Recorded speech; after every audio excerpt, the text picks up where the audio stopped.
Joining me today is Michael Jones. He is an uneducated hack whose arguments are more unintelligible than the Trinity. Somehow he also has a master's degree in philosophy, probably from the same place that Kent Hovind got his PhD. He's a compulsive liar, a bad faith actor, and I once caught him selling drugs to children. Welcome, Michael Jones. I'm so glad you didn't tell me about that intro and you just did it. It was perfect. I loved it. Every minute of it. It's beautiful. My wife was like, you've got to mention that's a joke. I'm like, there's no way anyone's going to believe he was selling drugs to children, but I thought it'd be funny. Yeah. Attorneys. So the concept we have today, hopefully you're a little bit sleep deprived from the plane. Sure am. But we have a line on the table that has strongly disagree, disagree, neutral, agree, strongly agree. We have 5 subjects, or however many we'll get to, and then we're going to put our whiskey glasses down next to where we agree. Okay. Positive, whoever is more positive in the line goes first and makes a positive claim. Then we discuss it for 20 minutes and we're good. Cool. Okay, so the first whiskey, what would you like to drink? Dude, Lagavulin, man.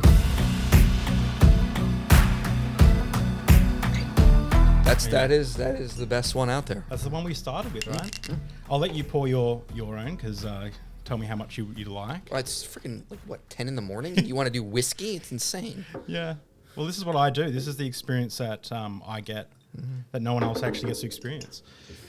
Apologetics is foundationally dishonest.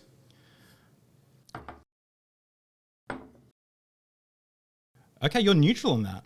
It depends on the apologist. It depends on the apologetics. I think when I wrote that, because that was one of my claims, when I wrote that, I was thinking of apologetics as a field of like a thing. The whole thing. Every apologetic out there. Like the act of apologetics. Then I would strongly disagree. Okay. What's apologetics to you? Apologetics is just defending your worldview. I'm just going to... Okay, go ahead. That's right. Apologetics is it just comes from the Greek to give an answer for something. So everyone does that. You're an apologist for your worldview. I'm an apologist for my worldview. I'm just willing to accept the label. Everyone does apologetics for things. You could be a political apologist for your political ideology. You could be a religious apologist. You could be an atheist apologist. Because if it's just, you're talking about it generally, like as you did, it can just be anything, really. The thing is, like, there is no way I could tell you something right now that you'll be like, you won't have an answer for like, and you'll find a way to make it work, right? Mm-hmm. Like, to me, an apologist is like, they've passed the moment of discovery and searching for truth, and they're now defending that truth, right? So they might come to a correct conclusion in that first part, but that second part, they're defending the truth part, they're acting as if they're still in that first part, or they're still engaged in truth, but they're not. They're engaging as a lawyer defending a case. And this isn't just all Christian apologetics. I'd even say if Richard Dawkins got up to defend evolution, that's moving into the realm of like, he's no longer engaging in truth and searching for truth. He's engaging in defending his worldview. And I think that's foundationally dishonest. Like, I don't think not in a negative way almost, but it's foundationally not, it's not in the pursuit of truth. In that, when you moved on to apologetics at that stage. Why not? I don't understand. Because if you're defending something you believe is true, that would be the engaging in pursuit of truth. When do you think apologists are being dishonest? When they're defending something that the evidence just clearly doesn't go there. They're doing it for other motives, like in-group loyalty, I don't want to admit that I'm wrong, these kinds of things. Like, if an apologist is defending something, like, let's just use it generally, like round earthism against obviously false flat earthism. The round earther, us normal people, are strongly convinced of that, and if they're debating a crazy flat earther, they're not being dishonest, they're just engaging in pursuit of truth, and they want other people to see that truth as well. I would say the flat earther is probably far more likely, or, incredibly misled, to be engaging in a dishonest form of apologetics, because the evidence is so overwhelmingly showing that the earth is round. It's just blatantly true. And so anyone who's doing that has got to be, either incredibly misled or incredibly dishonest. So have you seen that documentary on Netflix where they get flat earthers and they show them all the data and stuff? Is it Behind the Curve or Beyond? I think so. I think it's something like that. I've seen that one 3 times. I watched it. I'm so fascinated by it. I know, right? Oh boy. But it's interesting in that one where they'll show people clear evidence and they'll go, or they'll create their own experiments And then they'll be like, we're not going to accept the results of this. Yeah.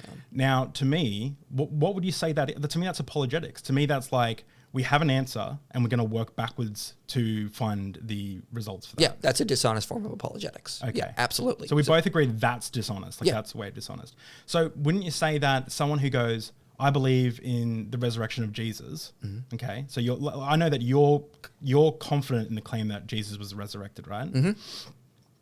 It seems as though you will then go, okay, we accept Jesus, and Jesus is part of this greater story, mythology, or idea, right? Concept. And so therefore you find ways to make the other stuff work. Like what? So for example, I mean, this isn't a subject, but for example, like slavery is from the Genesis to Revelations is all through not condemned in the Bible.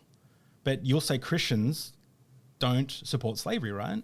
Or true Christians. I would say that, well, I mean, like historically, yeah, it was Christians that were the leading figures in the abolitionist movement. The first guy to ever suggest slavery should be abolished was a Christian, Gregory of Nyssa, arguing from the pulpit that, hey, Christians, go free your slaves. This is obviously evil and wrong. But do you see how, again, you're talking about Christians now, you're not talking about what the Bible says. Well, this is because you asked me the question about Christians generally, so I'd answer the question. Yeah. But talking about the Bible, yeah, I look at that data and I go, yeah, the Bible never directly condemns slavery, and it's allowed in the Old Testament. How do we make sense of that? For sure. Well, do we? But you see what you've done there? You said, how do we make sense of that? But like, it's like you've got this moral intuition, slavery bad, right? Or this is what it comes across to me. You got this moral intuition, slavery bad. And you're going, okay, but it's in the Bible. Let's find a way to make it work. Okay, well, there's two ways you can do that. Mm-hmm. You can come up with all sorts of things that are ad hoc, that are not in the available data, or we can go see what the Bible says. And so we can look at certain places and go, well, what about what Jesus said in places like Matthew 19, where the law of divorce was given because your hearts were hard? Well, hold on. He's saying there were parts of the Levitical law that were given because the Israelites had hard hearts, and that the way that it was set up in the beginning was not the way it was so. So there were concessions given. You go to places like 1 Samuel 8, where they say, we want a king. And Samuel says, this is a bad idea. You don't want a king, but God's going to allow it because, you're insisting on it. So he's going to adjust his covenant with you to allow for you to have a king, even though it's a bad idea. Telling us that Israel's covenant with Yahweh could include ideas that were bad if they were hard-hearted and insisted on it. So I'm not going to ideas outside of the Bible. I'm using the biblical corpus to show there is this tension here, and you can see progressive revelation, this idea of moral progress happening. God allowed certain things early on that he then later came and said, no, not anymore. Like take Acts 17:30. In the past, he allowed times of ignorance, but now he calls all men to repent. We can infer from that verse that, yeah, there was an earlier time where men had hard hearts, places like Matthew 19, Acts 17:30, and then now God is progressing us to a better place in the new covenant. And then you can look at aspects of the new covenant, like Ephesians 6, for example, Galatians 3, there is neither Jew nor Greek, male nor female, for you're all one in Christ. So I mean, like, but what you're engaging in now is apologetics, and yes. I would say it's dishonest. How? Because you're not taking what the Bible says, which is, this is how you own slaves. This is how you beat slaves. Just spent quoting the Bible. I was quoting the Bible. What am I taking what the Bible says? I quoted the Bible. You're quoting these soft, warm, like hippie at Woodstock, like this is what it means, man. Verses, but when it directly says, this is how you own slaves. This is how much you sell your daughters for. This is how much you. This is what you do when you capture a nation. The slaves obey your masters in the New Testament, even the cruel ones. And you're going, that was hardened hearts. Let me ask you this. I don't want to talk too much about the slavery, but let me ask you this: do you think if God came back to write a third testament today, and not the Book of Mormon, although we'll talk about that, do you think that God would come back and be like, oh man, this is a lustful generation. I'm going to have to come up with rules for OnlyFans. So I want anal only on Thursdays. Threesomes are only allowed on Fridays of the first of each month. Lesbian scenes are fine if you're in a low income, like, do you think God would do that? Or do you think God would be like, no, this is not cool. You shouldn't be doing OnlyFans. And that's OnlyFans. That's consenting adults having poking each other with stuff, right? That's not slavery. That's not someone getting taken out of like having the will to live the life they want to live and getting taken and beaten and placed in, crops to pick cotton or whatever, right? Well, you picked a horrible analogy because in the old and new, it's always flee from sexual immorality. This is so wrong. Don't even do that. That's what the Bible says. Yeah. So, I mean, to compare that to like something he's progressing humans along with is completely different because very early on, he was like, nope, sexual immorality. Nope, we're not doing this. Sex is inside marriage. Yeah. And now things have gotten way more lustful. So God comes back to and he's like, people are lustful, man. We need to settle these rules down. He didn't do that though in places like 1st, 2nd Kings when Israel was having temple prostitution, male prostitution. That's nothing compared to the stuff you see online today. Never did he say like, well, we're gonna lax the rules now for you guys. Nope, same things. But now you're making progress. But now you're making an argument that I could make for slavery. How so? Well, you're saying the same thing. I'm pointing out all the verses in the Bible that support slavery, and you're giving me these like tangential like, yeah, but like God says we're all homies, right? So it's good. Well, you're doing the thing you're accusing me of doing. We're probably both doing it. You're taking some of these verses, and then you're saying like, oh, we got to really focus on these ones, and you're accusing me of doing that when I cite Galatians and Ephesians 6, the letter of Philemon, for example. I'm trying to take all of them together. I've already conceded, yeah, there is slavery in the Old Testament. Okay, and I want to also look at these other verses and go, okay, so what is going on here? You're doing what you're accusing me of. You just want to look at the slavery verses and ignore the verses I gave. Whereas I'm trying to look at all of them, look at the story of Scripture, look at the story of moral progress to get to somewhere we're at. Because there's very clearly a precedent set in the New Testament. We are under a new covenant now. Love your neighbors, all that stuff. Yeah. I agree with that. But I would say it would be love your slave. Would you agree with that? Of course. Treat your slaves nicely. Love everyone. Yeah. So slavery is not abolished. But I like where you're going with that, though. Yes, love your slave. But what does Paul actually say in Ephesians 6? I just had a big live stream back and forth on this whole issue recently. You got to drink your whiskey, by the way. You just get to the end and be like, "Oh no, we've got to change to the next whiskey." Yeah, trying to stall me there. But yeah, what does he say? Paul goes in Ephesians 6. He says, masters or slaves obey your masters. Oh, and by the way, masters do likewise to them, and stop your threatening because God has no partiality. He basically says like the way you're going to love them is you treat them as equals. You are all one in Christ. You are all on the same playing field. So yes, love. How far does that go though? It goes so far that even a lot of New Testament scholars will note, like, I don't know if he's a New Testament, he maybe just be a Roman historian. David De Silva notes this love notion undercuts the entire idea of slavery. It completely gets rid of it. And so what did David De Silva talk about in his book on this, honor, patronage, and kinship?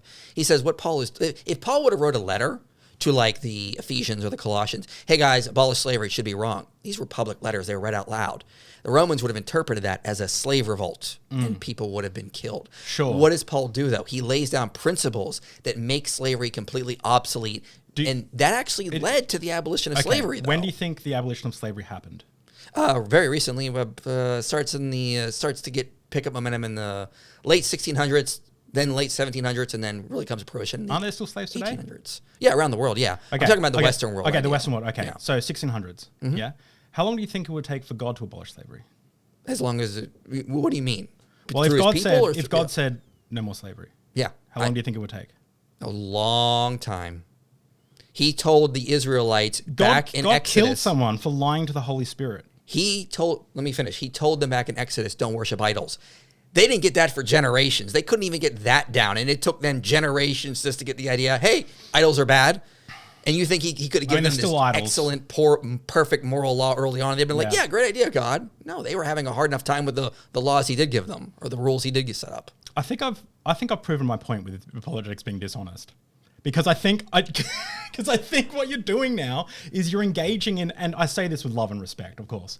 I say this insulting thing with love and respect, but I just think you're taking something outside of the Bible and you're making it work. You've got a conclusion, slavery bad, and then you're forcing it into the Bible. Well, I don't think it says that. I think you can maybe have an opinion like, I don't like slavery, but I don't think you can say like God doesn't like slavery or God was moving us towards like moral progress or something, which is ironic for God to move at the same rate as like humanity. Like as humanity gets more like progressive and moral, like God seems to as well, which is it's strange to me, but that's beyond the point. It seems kind of odd you keep saying like declaring victory without actually, and I'm trying to actually engage in the evidence in the biblical text, whereas you're just going, I've proven my point. One of us wants to debate the topic, one of us wants to declare victory. Well, I'll be declaring victory the whole time. I actually deliberately didn't prepare for this. So I'm not sure if you saw my video I fact checked Apologist with the Bible. It was like, it got like 80,000 views. It was like a thing. I called you out on that. I'm not sure if you saw that. I am so busy right now. Yeah. I was trying to prepare to come to Australia. Oh, it's been 6 months or something. Since yeah, it's been out. I have so much content. No, that's fine. I called you out on on. that. So, and I hope you didn't take offense to it, but if you did see it, because I said something like, maybe it's like what Michael Jones says about the Trinity. And then you bring up your video that says, it is beyond our comprehension. And I was like, I'm sorry, Michael, I love you. And I was like making a joke, right? But the whole thing in that is I showed verse after verse after verse after verse after verse after verse of like pro-slavery verses in the Bible. I don't have them memorized here. Exodus 21, obviously. Deuteronomy. Why do you think slavery is bad? Well, we're getting into morals again. And No, I'm just curious. Why do you I'm not going to try to make a moral argument. Why do you think slavery is bad? I just don't like slavery. Is like where I'll start from. You just don't like slavery? No, it's a moral intuition that people should have their freedom. Yeah, some Stoics had that, but they still accepted it, that it's a necessary evil. Why don't you think it's like a necessary evil, for example? Like Epictetus, for example. If we can design a society now where people are free, living healthy, etc., I'm wondering why God couldn't 2,000 years ago. Oh, well, 3,000 years ago, 4,000 well, I mean, like, the point I'm trying to get to is the reason why people today have that intuition mostly comes from the fact that it was Christians arguing from the Bible that this is wrong, this is immoral, we should get it abolished. And for, thousands of years, I would agree with did you if not you said Christians arguing from the Bible, but in that sense, they were doing apologetics. There were more, or just as many, or more Christians saying, they said the abolitionist movement is undeniably atheistic. Oh yeah, that's completely wrong because the Christians were arguing from their Bible, and even scholars like Robert Fogel pointed this out. But they were arguing. There were equally or more on the other side arguing to keep slavery, and this is only in America, by the way. So let's think about that. Every culture around the world justified slavery with whatever they had. No, they didn't. Like who? There's heaps of the Aboriginal Australians had no slavery. What are you talking about? There's no slavery in Aboriginal cultures in Australia, as far as I understand. They didn't have a complicated system of like doesn't taxes. matter. Why do we need every hunter-gatherers had slaves. Okay, so sorry, if we're going to talk about societies, like, so we're not talking about like the mobs in Australia, right? So okay, there was Sam Harris always brings up the who are those dudes who like brush the ground all the time? Not Hare Krishnas. Jains, yeah. I mean, you had slavery in India, for example. Like, but Jains, that religious institution, didn't like condemn slavery and doesn't have any harm to anybody. Yeah. So I don't know a lot about Jain system, but what I'm trying to get at here is like slavery is literally ubiquitous across the entire world. All of a sudden in the Christian tradition, something happens. But no, it's not. In societies, again, there are huge like hunter-gatherer populations and like island groups that did not have slavery at all. So what you're basically referring to is we're making definitional differences. Yeah. Hunter-gatherers have slaves. They just don't call it. There's a tribal leader. Everyone does what he says or else they get killed. That's just common. That's the proto idea of slavery that comes out. Two tribes fight. What do they do with the women and the children? They bring them back or they kill them. What happens with the women and children? They're slaves. Okay, like that's what I'm talking about. So when we're talking about the actual institution of slavery, the reason why we all think it's wrong today is because Christian abolitionists were arguing from the Bible, convinced everyone from the Bible that it should be wrong, and now we all say we don't like it and it's wrong. Meanwhile, you go back to the Roman Empire, there were some Stoic philosophers that were like, yeah, slavery's bad, but it's a necessary evil. No one questioned it like questioning like why is water wet until Christians came on arguing from the Bible that is wrong. So going back to the main point, for you to sit here and go, well, what about this verse in the Bible that says slavery is wrong? This verse, yeah, those are there. But what I'm trying to do is take also the verses, also the history, and show a much larger picture. One of us is arguing from the whole picture of the Bible. The other is cherry picking verses. Okay. Is slavery wrong? Yes. Has it always been wrong? It has always been wrong. Okay. And by the way, we've not even gotten to the word a bed. And like, for example, how Rehoboam says, the elders say to Rehoboam, he should be in a bed for his people, for example. Don't get me wrong. I know that you can make reasons like, okay, so did you sit down on the plane right here? Yes. Okay, if you're getting up and walking up and down the aisle for most of the trip, could you say I walked from America? No. Why not? Well, I mean, because I was on a plane flying. You were on a plane, but technically someone in the future could be like, no, Michael walked to Australia. He was very afraid of deep vein thrombosis, so he was walking through it. So actually, it works. And that's what I see apologists doing with everything. So it just sounds like I give you an explanation, and then you want to take this. Yeah, sure. You want to take the fourth wall perspective and go, "This doesn't work, guys. No, sure. So show me it doesn't work." So what I'm saying is, there are ways that you can make anything work. Like I 100% agree. You walking to Australia, that's a way you can make it work, right? Now that's like people go, no, that's ridiculous. That's being silly or whatever. But I guarantee today we're going to see a few things that I'm going to go, that's a bit silly. And you're going to go, no, it's not. And then you're going to throw whiskey in my face. And I'm going to be like, and then we're going to wrestle, right? I've got the mud bath down there. No, shirts off. No, the whiskey's already taken effect. Yeah. So I would actually say, I would move this down a little bit for me. Okay. It's not as strong.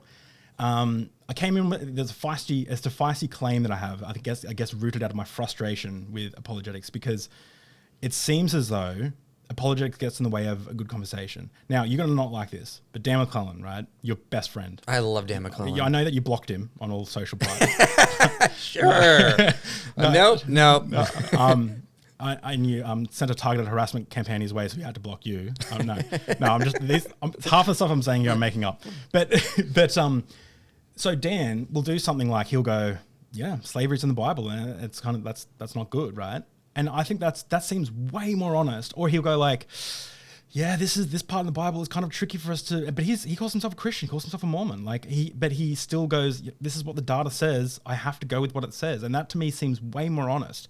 So if you're going to go, if you're going to say that, if you're going to ask me who's being more honest, like Kent Hovind or Dan McClellan, who would you say is being more honest? Oh, Dan McClellan. I mean, we're talking about Kent Hovind. That's a horrible example. Yeah, well, but here's the thing. You've just been an apologist this whole time for the idea that the Bible supports slavery. You're doing apologetics for that position. That was my original point. You are doing apologetics for your worldview, your ideas. So how can you say it's dishonest when you're doing it? Yeah, sure. Because my position, I believe, is open to change.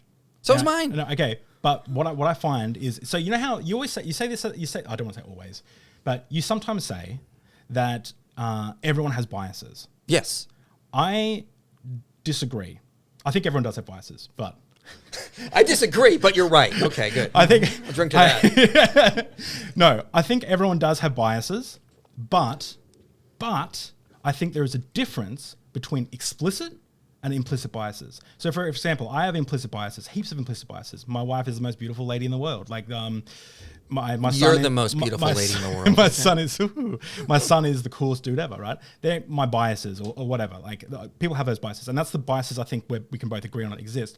But what I think is, let's say that I was Professor Atheist, the defender of atheism. I would say that I have explicit biases now. Mm-hmm. I would say that now I'm engaging in explicit biases because I'm calling myself an atheist and I'm defending atheism in some atheist debate. I'm engaging in a form of explicit bias. And I would say that when Christian apologists or Muslim apologists, when they're giving themselves that title, when they're like, I'm an apologist, you now have explicit biases. Now, it doesn't mean you didn't arrive at those conclusions in a logical way or a way that makes sense your position is wrong. But I believe that once you've entered that stage, you're now engaging in this you're not engaged. It's not, it's not dishonest. It's just you're not engaging in the realm of truth searching anymore. Why? You're now defending the truth that you already believe exists. Now, you may go away as an apologist and go, let's rework this stuff. You've even done that. Well, then you're saying we can change our mind. Yeah, cool. So my point is, yeah, you can. But so my point is, if you're engaging with an apologist, know that you're not talking to someone who's investigating truth and honesty in that moment.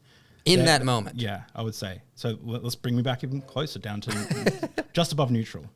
Okay, because that's where would you agree with that, or would you disagree with that? Here's what I would say is I think in the moment in the conversation, we often do that because that's the way our psychology works. Mm-hmm. But we need to have those conversations so that when we're laying in bed in a couple hours, we go, actually, he did make a good point. Let me reconsider this. Yeah. Because people rarely in the middle of a debate go, oh, you're right, sir. By Joe, I shall change my opinion. That's just not how human psychology works. If you're getting upset about human psychology, man, I don't know what to tell you. That's just the way we're wired.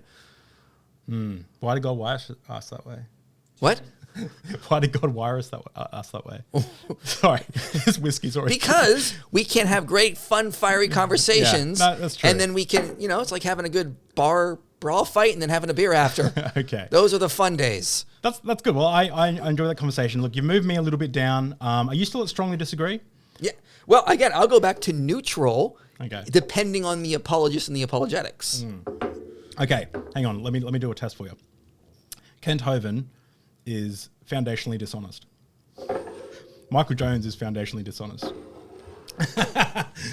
Dan McClellan. What do you think about Dan McClellan? Do you think he's foundationally dishonest? I think he is incredibly intelligent. I think he's got a lot of biases, and I think he does not apply the standards that he throws on other people constantly to himself. And at the end of the day, he should just leave them out. Who cares about rhetorical goals and biases? Let's just have a conversation about the topic, and let's see if we can convince each other. Constantly bringing up someone's rhetorical goals or their biases isn't going to actually help move the conversation. You're just going to piss your opponent off because you're making it personal. Piss. That would probably clip the mics. But Myth Vision, Derek. Him and I used to be really good friends, and he decided that wasn't going to be the case anymore. So really unfortunate the way it happened. I was upset about it, but I mean, I've kind of moved on. Do you think he's dishonest, or do you think he's honest in his investigations and what he's? I don't know anymore. Okay. I want to say I think he is honest, and I hope he is. But the way he handled the last exchange really made me doubt that. And he didn't. And after it, I felt like he gaslit me. And so I've just been like, you know what? This is the way it is. This is the way it is. At the end of the day, I don't want to psychoanalyze people. You're asking me to psychoanalyze people. No. I'm just more talking about like how you see they're engaged with content and stuff. I don't know. At the end of the day, I just want to focus on the arguments and the evidence, and let's have that. It seems like with Derek, you're kind of like, but with Kent Hovind, there was a definite like, you know where he's at. Well, I mean, you can ask me about other people. I mean, like there are some people it's just blatantly obvious, and some people it's not. That's it. That was 25 minutes. Thank you.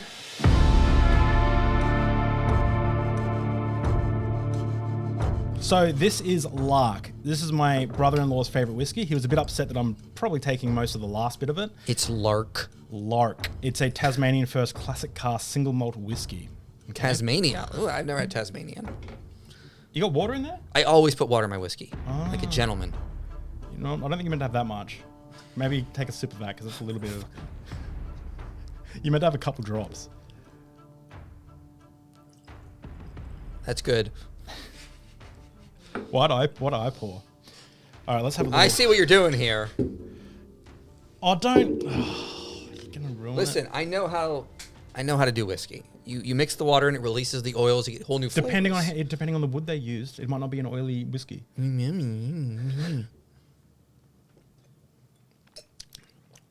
Tastes like Looney Tunes. That's so good. That's so smooth. Oh, That is a good one, yeah. I'm gonna have to get one of those. That's good. Yeah. It's good. Very smooth. Oh, actually, before we go too much further, I did bring you some gifts. How am I gonna take it home? Oh, it's fine. Milo? What in the is this? Glorious. No! No! And your very own tub of Vegemite. Okay, well. Have you had it before? He made me try it today. Oh, when you tried it. That's great. It was. So you can bring it home to your family and love it. It was. You know, like when you pour too much salt on your soup. That was like if you poured too much soup on your salt. Yeah, that's what it was tasted like. Yeah, you need to just have a little bit with butter on toast. It's fine. No. And Milo, you want to? Sorry, I'm not very good at this. I used to run the show myself. Milo, mix it with milk, plant-based milk or real milk if you want. But anyway. No, there was an exodus from Egypt as described in the Bible. Bring it. Oh, man. All right. Okay. So I guess go. So make your fallacious case. all right. So let's be clear. I'm not going to argue for the miracles. I don't think that's possible. Wait, what? Why? Because Isn't that in the Bible? Wouldn't you have to be already down to agree? so what I basically argue is that from the available evidence, what we can say is that there was a group of Semites or Hebrews living in Egypt. They experienced natural disasters. They interpreted it as the idea that their God is calling them out. They left, not so much with the approval of the Egyptians, but they ultimately agreed to. They thought it would end the plagues. Then they resettled a generation later in Canaan, destroying Jericho, Hazor, setting up the Mount Ebal site, resettling Shiloh, creating a population explosion. That's what the available evidence gets us to. Okay, and what does the Bible say? Basically that, but then it also says that God brought them out and he did miracles to do so. That's a big part of it, right? And like the fiery mountain and like the 10 tablets. Like, do you believe Moses existed? Yes. Why do most scholars and Assyriologists think that there's no way Moses existed, Yeah, or at least not the Moses as described in the Bible. Why do they think that, and why do you have a different opinion? I don't want to psychoanalyze people. So No. I'm not asking you to psychoanalyze. I'm asking like why you're going against what. I So think a is lot of consensus. scholars will date the Pentateuch, the first the 5 books of Moses, to a much later period. They think a lot of it was evolved over time, and they invented this Moses figure to justify later political ideas. I'm not convinced the evidence actually supports that from various reasons. I think there really was an historical figure. Now, again, as far as I can argue for, I mean, like, it's obviously it's harder to argue for the miracles, but I think we have plenty of evidence that there was a group of Semites that migrated out of Egypt into Canaan, leaving things like the destruction of Jericho, Hazor, similar aspects. What's the and I'm asking, genuinely asking, because I always forget and the whiskey's already taken effect, but I'm genuinely asking, what is the scholarly consensus about all of this? So here's what I'm gathering, and I could be wrong. Okay, it seems that most scholars do think that the Exodus does have an historical kernel of truth. So that there may have been some group that came out of Egypt, a really small group, then maybe like the Levites, and maybe they joined with like the other tribes in Israel. Maybe there was even less. They think that based on how much the Hebrew Bible mentions the Exodus, it has to have some historical kernel of truth. Now, do they think Moses and Joshua existed and they actually did destroy Jericho and they actually did cross the Jordan with the ark? Most don't, as far as I can tell. But there's a lot of evidence that like conservative scholars like Kenneth Kitchen, Benjamin Noonan, James Hoffmeyer put out that just isn't being addressed by the more critical scholars. Why not? I don't know. I ask that myself all the time. Because to me, like, so do you think the 12 plagues of Egypt happened? 10. 10? Yeah. 12 disciples. Yeah. 10. Yeah, I think Hoffmeyer has actually made a pretty good case in his book Israel and Egypt that they could be explained in terms of like similar things happening. So an algae bloom could have caused the idea of the Nile turning to blood, which would have caused like frogs to come out and then they would have died, caused bringing in flies, for example. So they could have been like a chain reaction, and all the plagues kind of like follow a similar pattern. There'd be some different ones, for example, like the darkness is going to be caused in the same kind of chain reaction, but you get the kind of idea that some of them could be explained in that way. Yeah, to me though, like let's say a bunch of those things happened, right? Mm-hmm. To me though, a bunch of those things naturally happening and they're not being as bad as like it says, and like maybe if there was a plague that wiped out a few newborns in Egypt and stuff, and a few newborns died. That's not what the Bible says. That's a very different story about what the Bible says. How so? Well, I would say that. What do you mean? How so? Like, explain what you mean. Give me some details. Well, okay. Why does the Bible say the 10 plagues happened? Like, how did the 10 plagues or 10 things happen? Sorry, 10 plagues. So God is going to bring judgment upon the Egyptians through natural causes that would have happened anyway. So God can use nature to bring about his purposes. So like the earthquake that let Paul out of prison, that was a natural thing. What was the miracle was the timing of it. So God can use nature to work for him in a way to do certain things. And again, all I'm arguing is from the historical perspective, what the evidence on the ground can give us is that natural disasters happened. They do happen. There could have been a God behind it, causing it. God could have been behind causing it. But even if I can't prove that because just the way evidence works, I can still argue that we have good evidence that some type of exodus did happen. And it would be one that is similar to what happened in the Bible. So the question is, did it happen? Did the Exodus happen as described in the Bible? I disagree, but I could see that maybe there was an Exodus, like a group of people, Semitic people leaving Egypt. And I don't know anything about that, but I can just see that in the realm of possibility. Great. Leaving Egypt and coming, but that's not what the Bible says at all. Okay, so do you think there was a burning mountain? Yes. Do you think there was a crossing of the Red Sea where the water parted? Yes. Okay. Are they miracles? Yes. Because I thought you said that you couldn't argue for those. Right. So why would you be on strongly agree if you can't make an argument for them? Well, here's the thing. When we're talking about the Exodus, I can argue that there is good historical evidence that happened. Sorry. As described in the Bible. Yeah. So if you strongly agree that yes, there was a burning mountain, yes, there was a Moses with the two tablets with these magical rules on them or whatever. Because none of those are necessary to believe in there was an actual Exodus. So you're thinking about all these little other issues that are like side quests along that story. Okay. If we're just talking about the Exodus generally, yes, I can say that we have strongly good a lot of good evidence that suggests there was an Exodus of Semites from Egypt and they resettled in Canaan. How many? Probably, I think Kenneth Kitchen estimates around 30,000. David Falk estimates a little bit over 100,000, something around there. I'm not nailed down, somewhere around those ranges is fine with me. David Falk. He's the one that him and Kip are like best friends, right? Oh, they love each other. I'm going to make an AI of them skipping through a field of flowers holding hands, and then they will both be filled with rage. I think I got blocked by him because I kept saying he had really nice breasts because after he made that comment about Francesca Stavrakopoulos. So anyway, so that wasn't an ad hom. That was just a funny anecdote. You've been drinking. So yeah, I just don't. I need to get my thought. I'm all David Falk right now. Gets in your head. Yeah. So how many does the Bible say left Egypt? What, in terms of the numbers? I mean, if you're going to take them literally, millions. But I mean, like, we know most in that culture, they would use exaggerated or idealized numbers constantly. Okay. Even that, right? So let's say they're using idealized numbers.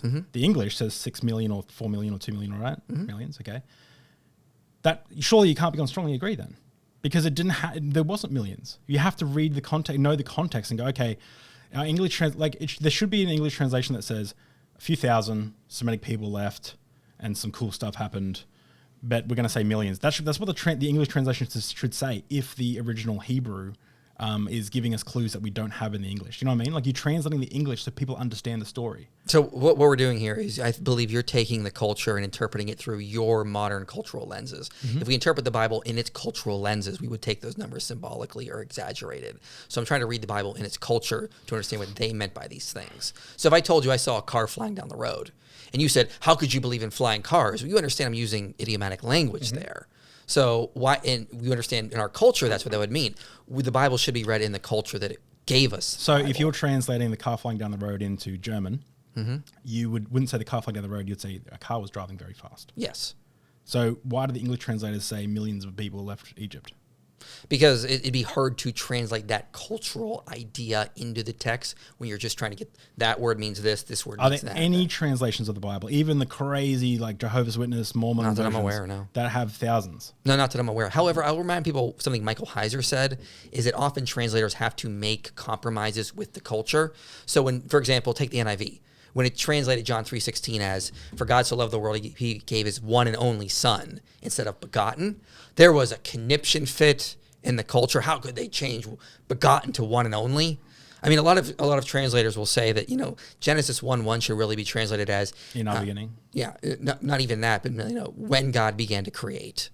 But I mean, could you imagine a Bible coming out? Oh my goodness, everyone would lose their mind. So they do. Michael Heiser has noted they do have to make certain compromises with the culture they're working with, unfortunately. And so I think this is just a pragmatic solution they employ. But again, I'm more interested in what the actual text means and says in its culture than what we have to do with modern translations today. So if we're talking about, is there an exodus from Egypt with a few thousand Semitic people left Egypt and set up camp in Israel? I'm on probably agree or neutral. Okay. I don't know enough about it, but I'm willing to take your word for that and what I've kind of seen online. However, I disagree that's what the Bible says in English. It doesn't say that. Okay, so what do you think it says? Well, it says that 6 million or so Jews left Pharaoh. Oh my gosh, the whiskey. Part of the Red Sea, mountain on fire, 40 years wandering the desert, the conquest of all these nations.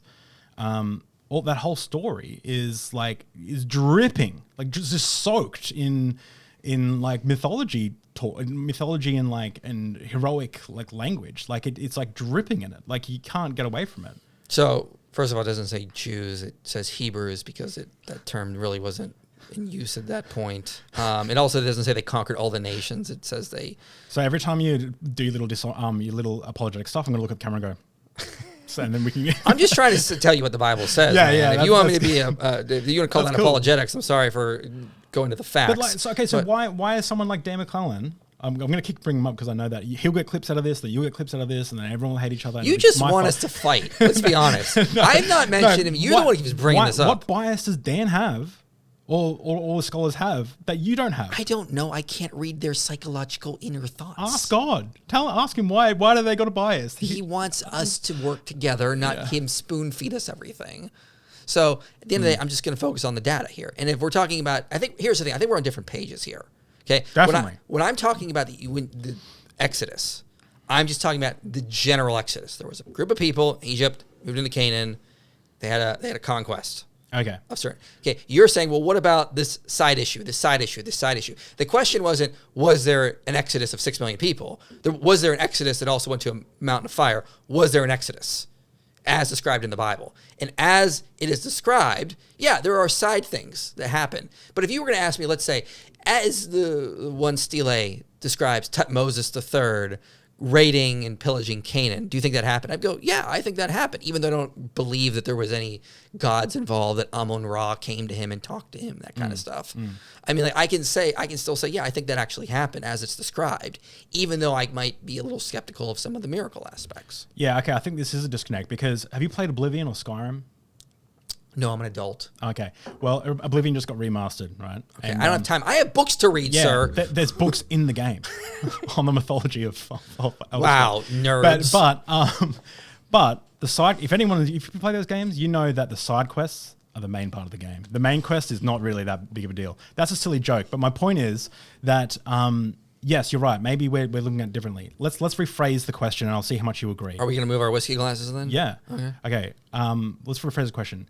If someone who knew nothing about anything read the book of Exodus in English or Hebrew? In English. Okay. In our culture or their culture? In our culture. Okay. Like, let's say Josh, he's never gone to church or something, and he's read my boss, and he's never read it, and he reads it. Is he going to get an accurate? Don't tell my mom. Is he going to get an accurate description of what happened? No. Okay, so where would you be on there? On this line? So if the question is, does the English Bible, with our modern cultural lenses, describe the Exodus perfectly, then no, I disagree. Okay. But that's perfectly. a completely different question. Not perfectly, but do you think it describes it in a way that like someone could understand what actually happened? Like what happened in the real world, what physically happened? Generally, yeah. But like without with certain details like numbers or like where they were or what time place it had happened in. I think it's a huge the difference between a few thousand versus like 6 million is not a little detail to me. That's a huge difference. That's like a nation of people versus like a city. A small city, a very, very small city. No, not even that. I've been to like Planet Shakers conferences that had a few thousand people. Well, in Deuteronomy, I think it's chapter Hillsong. 7 that says they are like the fewest people on earth. Like it talks about them being very few in number.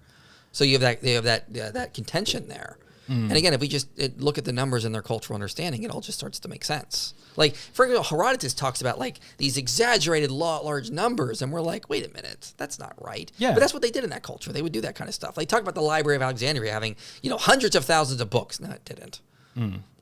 Yeah, but okay, I guess. But yeah, but would you say so? If someone was to go, oh, there's 100,000 books in the Library of Alexandria, they're not getting accurate information, No. are they? No, cool. So when someone reads the English version of the Bible, they're not getting accurate information about the story of Exodus.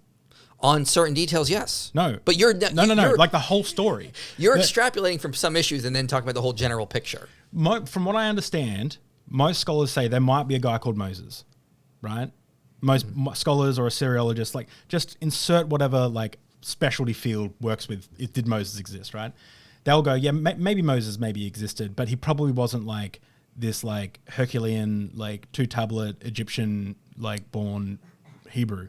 Okay. It probably wasn't all those things are probably like added things. I can get on board with that. That makes sense to me. But that's not what the Bible says. So when my dear little grandmother reads the Bible and goes, "This is what the story of Exodus happens," then I don't think she's getting an accurate representation of what actually happened, if it did happen at all. Your grandma's based. So like what are you talking about? Because we keep shifting from this detail to the general picture. Let's stay. Are we talking about the general picture? Or are we talking about these specific details? Well, the specific details, I don't have notes. Like I deliberately didn't prepare for this because I wanted this to just be you tired off a flight, me drunk, yarning about. And you're making me drink too at like what 11 in the morning. Yeah, welcome to Deep Drinks, baby. Freaking Australia, man. We are proper in the States. Okay, we wait till the sun sets. We're talking about how you haven't had alcohol for a little while. I haven't had alcohol for a little while too. I know. I've been going on a pretty good fast. Yeah. So, talking about fast, have you actually done a no food fast? I did this Easter. Now you've got all your rewards. You told me about it. What? You know from Monday, Thursday service to Good Friday service, I didn't eat at all. So about 27 hours or so. Oh yeah. Yeah, that was rough. I think I've done 4 days, I think. And the fourth day you get like, oh no, the fourth day you're fine, but day 1 and 2, you get like headaches and you just want to Oh, did sleep I all the ever? time. Yeah. Yeah, it's horrible. Yeah. But afterwards you're like, I am immortal. I think I could like run for 1,000,000 years. And then you smell food and you're like, I'm hungry again. Yeah. Anyway, what were we talking about? So it seems like in some way we agree. I just feel like you've got these apologetics shells over your eyes. What Paul had that came The off? shells, yeah. Yeah, I'm scales. fascinated by this because I'm like, let's try to interpret the Bible in its cultural context, and let's try to interpret it in its language and its immediate context. And you're like, well, look at the apologetic shells on his eyes, wanting to look at things like cultural context. This is absurd. We should read it through our modern English lenses. No, but the thing is, the people who aren't invested in it being a literally true story, the specialists, people who are much smarter than you and I, who have PhDs, who work in this field for a living, they disagree with you. Who? Any Assyriologist, almost. Great. I can cite scholars that completely agree with me. Richard Hess, David Falk, James Hoffmeyer, Kenneth Kitchen. Don't every time you say Benjamin Falk, Noonan. it flashes of him come in my mind. But the can't be freaking amateur. so that's great, but that's not the consensus. Why does the consensus disagree? And don't say I don't know. Like to me, I'm going like, I'm not an expert. You're not an expert. You can cite some people. I can cite some people, but the general consensus disagrees with you. Great. Why? Are you a sheep? Yes. You're a sheep. Okay. Yes, I want you to be part of Jesus' This flock. is why I want people to be Christian. You'll be a nice thinking individual who can, come to rational conclusions without going, the consensus told me to think this, therefore I must. No. Here, let me present the evidence and see if I can convince you and stop going, no, I have to go with what the consensus said so that my tribe will accept me. The rational conclusion for me is, and this can I go on a little sidestep, a tangent for a second? Because I feel we're at a crossroads with this. I'll step back so I don't know. Go ahead. So for me, okay, getting honest real quick, for me, for you, when you're defending the Bible or Christianity, do you feel like you're doing the right thing? Yes. Okay. That's cool. Like that, like you feel morally like I'm doing what I'm supposed to, what God wants me to do or something. Like, is that the feeling you get? Sure. So this is the same thing. This is something I brought up with Dan, is I feel that same way. And that's what led me away from Christianity. I feel the same way, but I felt like I had to follow the truth and admit where we didn't have the answers. Okay. Yeah. I'll admit when I don't have the answers. So I still have warm, like loving feelings towards a God. I still have internal things that cry out and go, I need a God. I want a God. I still have those feelings inside of me. However, I just do not think that they are a reliable way to determine what's true or not. Yeah, I agree. So as a result, I have to go, okay, I look at the evidence and go, okay, so why, what are the reasons for believing? And for me, if we're talking about the story of the Bible, God, everything like that, for me, the jury's still out. I go, I just don't think there's good enough evidence, despite how I feel, right? I mean, I've also been poolside drunk reading the Bhagavad Gita in Bali and felt warm feelings as well, but I don't believe in the Hindu gods, right? Or adjacent gods. I mean, the Bible agrees with you. I mean, Jeremiah 17:9, the heart is wicked and deceitful. Who could understand it? And I'll just go on what the heart says. Some people do. Yeah, I disagree with that. I don't think they should. Yeah. So for me, I was going to say, is it questioning Thomas or? Doubting Thomas. Doubting Thomas.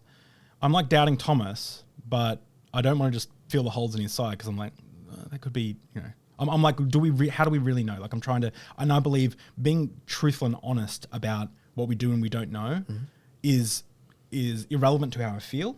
And it's also, it's the right thing to do. It's like the moral thing to do. And that's, I think, on a random side note, that's what I think is the huge disconnect between a lot of people who deconstruct and a lot of apologists online. Is apologists feel as though they're doing the right thing by whatever they're doing, and people who deconstruct feel like they were doing the right thing, but whatever they're doing. Yeah, I mean, you can do the same in politics. People have those feelings. I mean, at the end of the day, where are we at then? We just have the conversation and see if we can convince each other. I mean, I don't know what to tell you. Like, that's just the way it is. So where did we land on the Exodus story? You believe that it happened, but you would say as described in the Bible, if you read the Bible through ancient like sphere stones, right? And I would say that no, you shouldn't be using the sphere stones. If the Bible's translated into English, you should just be reading it in English and getting the story. And I think it doesn't tell the accurate story. Is that where we're at? Maybe, but I mean, God never said. I mean, there's nothing in Christianity that says that the Bible is the end all be all. Jesus set up the church to be his instrument on earth, and then the Bible is a tool the church uses. The Bible was never meant to be interpreted or done by itself. It was always a tool for the church. Missionaries go into regions with Bibles to help them understand and read it. We don't just drop Bibles in and move on. So like this idea, this is a modern evangelical idea that, the Bible is the end all be all. Everyone should be able to pick it up and read it perfectly and get everything perfect in it. That's not the historical Christian position. The historical Christian position is the church is Jesus' body, and the Bible is the Word of God. That's a tool that helps us to do the mission that He gave us. Your theology is showing. Your church doctrine is showing. Because there's a lot of people who say, why should a man or a person be ahead of the church? Why not sola scriptura? Why not trust the words that He gave us, that He wrote? That's what they'd say. Well, I mean, I always pick up a Bible and go, okay, Bible, interpret yourself. It doesn't do that. Yeah. Everyone interprets the Bible. The question is, how are you going to do it? So you and Dan agree there? Yeah. Okay. Yeah. Okay. clip.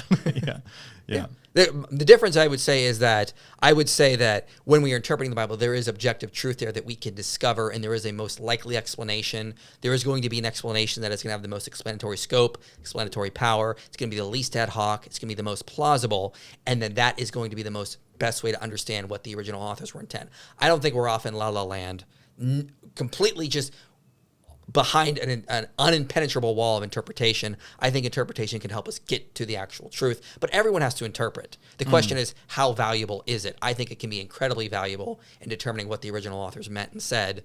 I don't think it's just like, there's no inherent meaning we can ever discover. I think that we are able to do that. Well, if the story of the Exodus was about a bunch of natural things happening and some Semitic people leaving Egypt or Egypt proper and going down to Israel, then I would say I probably would go neutral. All right. Well, cool. Yeah. But let's say if I said to you, the animated kids film, the whatever, where would you put that on historicity? That was based. That was so awesome. Okay. All right. Well, that was a great little segment.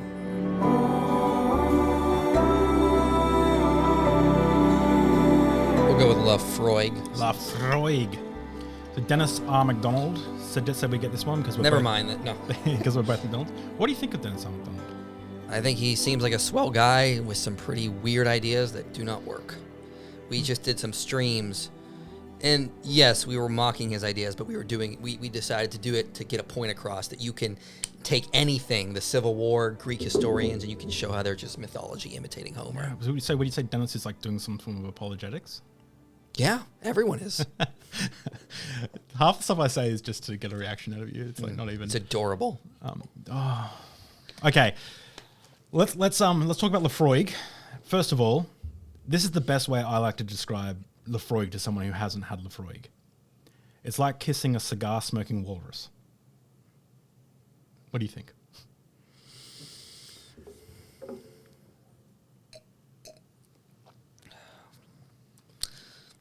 You're wrong. Cigarette smoking seal. Oh, that is delish. That is delish. You're going to be so drunk. I've got a job. That's my boss. And we're going to a film shoot after this. And I'm just going to have to try and not show the client I'm drunk. It's a podcast. Yeah. The testimony we have of Jesus, life, death, and resurrection is sufficient to warrant belief. Yeah. All right, I'm at strongly disagree. You're at just on the edge of strongly agree. Mm-hmm. So go. Okay, so how do you know that we discovered the Higgs boson at the Large Hadron Collider? I don't. You don't? No, I do. Like, do you believe pick a different subject? Yeah, I believe there's sufficient evidence to pick a different subject because I'm not sure. I don't know much about the Higgs boson. So you're picking a subject that I actually don't know about. So like if you chose, like you'd say like, what's Metallica's third album? I'd be okay. Like, oh. Do you think we have enough evidence for the existence of Australopithecus?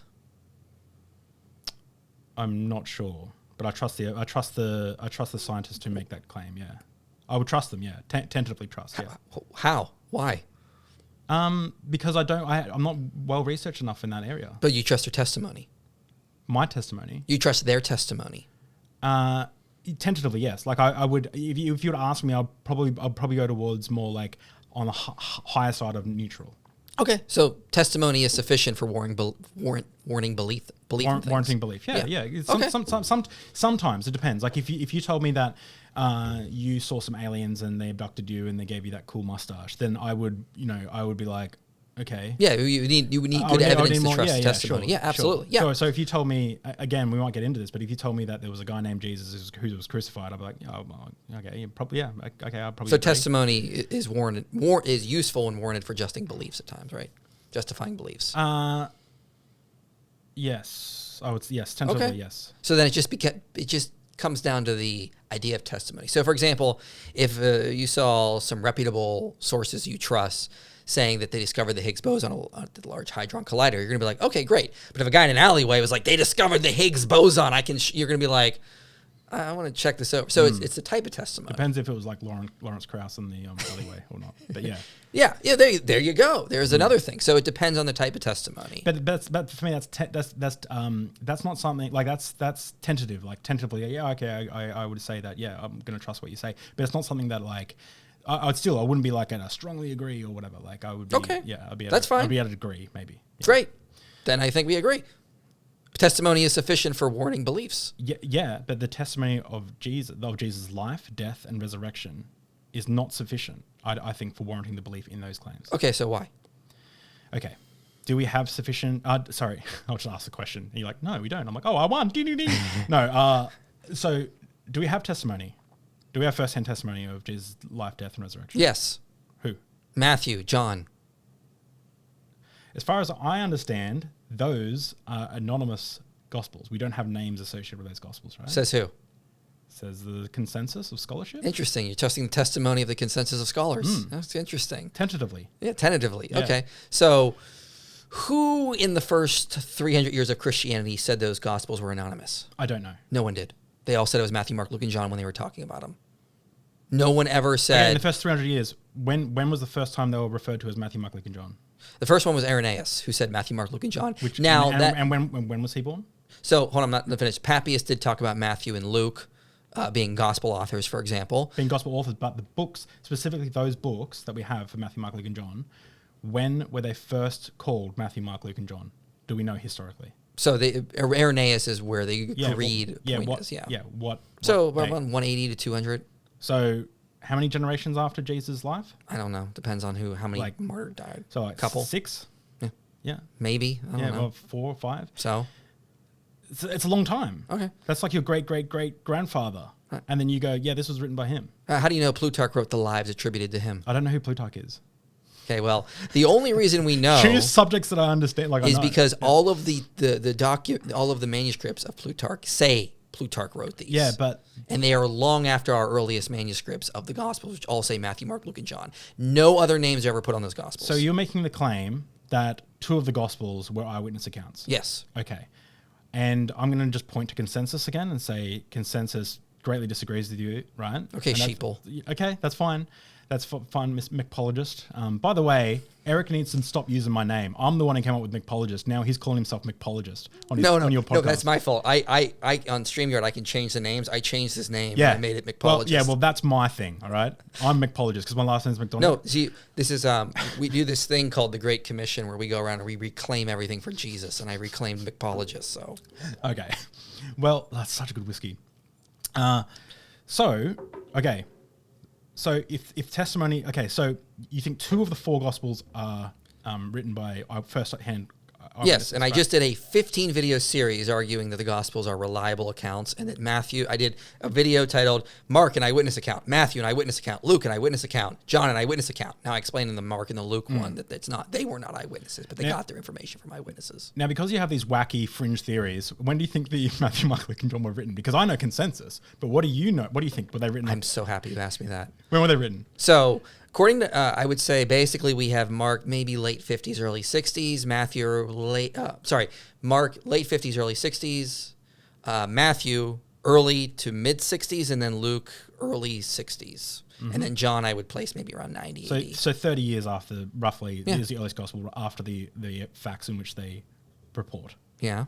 Okay. Do you think we have any earlier gospels that we're copying from or anything, or do you think this is the first time they were written down? Yeah, I'm open to the idea of Q being something, and the only reason I think Papias says like Matthew wrote the Logia, that could have been Q. Craig Blomberg says like that could have been Q, so that could have been a possibility. But I'm not nailed down to it. I know there's Mark Goodacre has made a lot of good cases against the existence of Q, so I'm like it's one of those things. It's like I could go look it's one of those things I'm being truthful about. I don't know the answer to. Well done. Thank you. Well See? done. Yeah. Well done. That's Maybe awesome. you should not be so biased against us apologists over here. Dude. It's just the rage I feel, Like I went on my anti-apologetic arc a while ago, and I'm coming out of it. I'm trying to love everybody again. You need Jesus. So, okay. So you think let's just say they are eyewitness accounts written at least 30 years after the accounts in which they. I got a video titled "Why the Gospels Are Early." If you want to see why. Stop plugging your channel. I'm going to bleep all Nope. that out. So, okay, all right. So let's just take that. I'll tentatively say, okay, we can trust those testimonies. Okay. Are there any other testimonies that you don't trust? So what about like first-hand accounts of alien abductions? What about them? Like there are thousands more, and people you can still talk to today who have had alien abductions. Sure. And testimonies from multiple people who testified to the same thing. That they encountered some sort of non-human beings. Yeah. Okay. So do you believe them?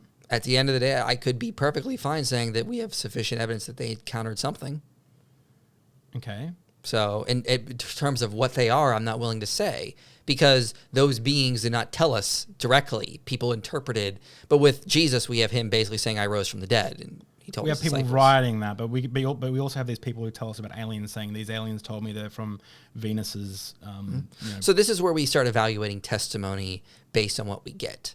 So we start looking at the quality in terms of testimony. Are these people that are doing alien encounters, are they writing in a culture that is going to not persecute them, praise them, give them the fame they want? Yeah, that's going to make me a little skeptical. Meanwhile, the disciples are in a very hostile Jewish community that want them to shut up.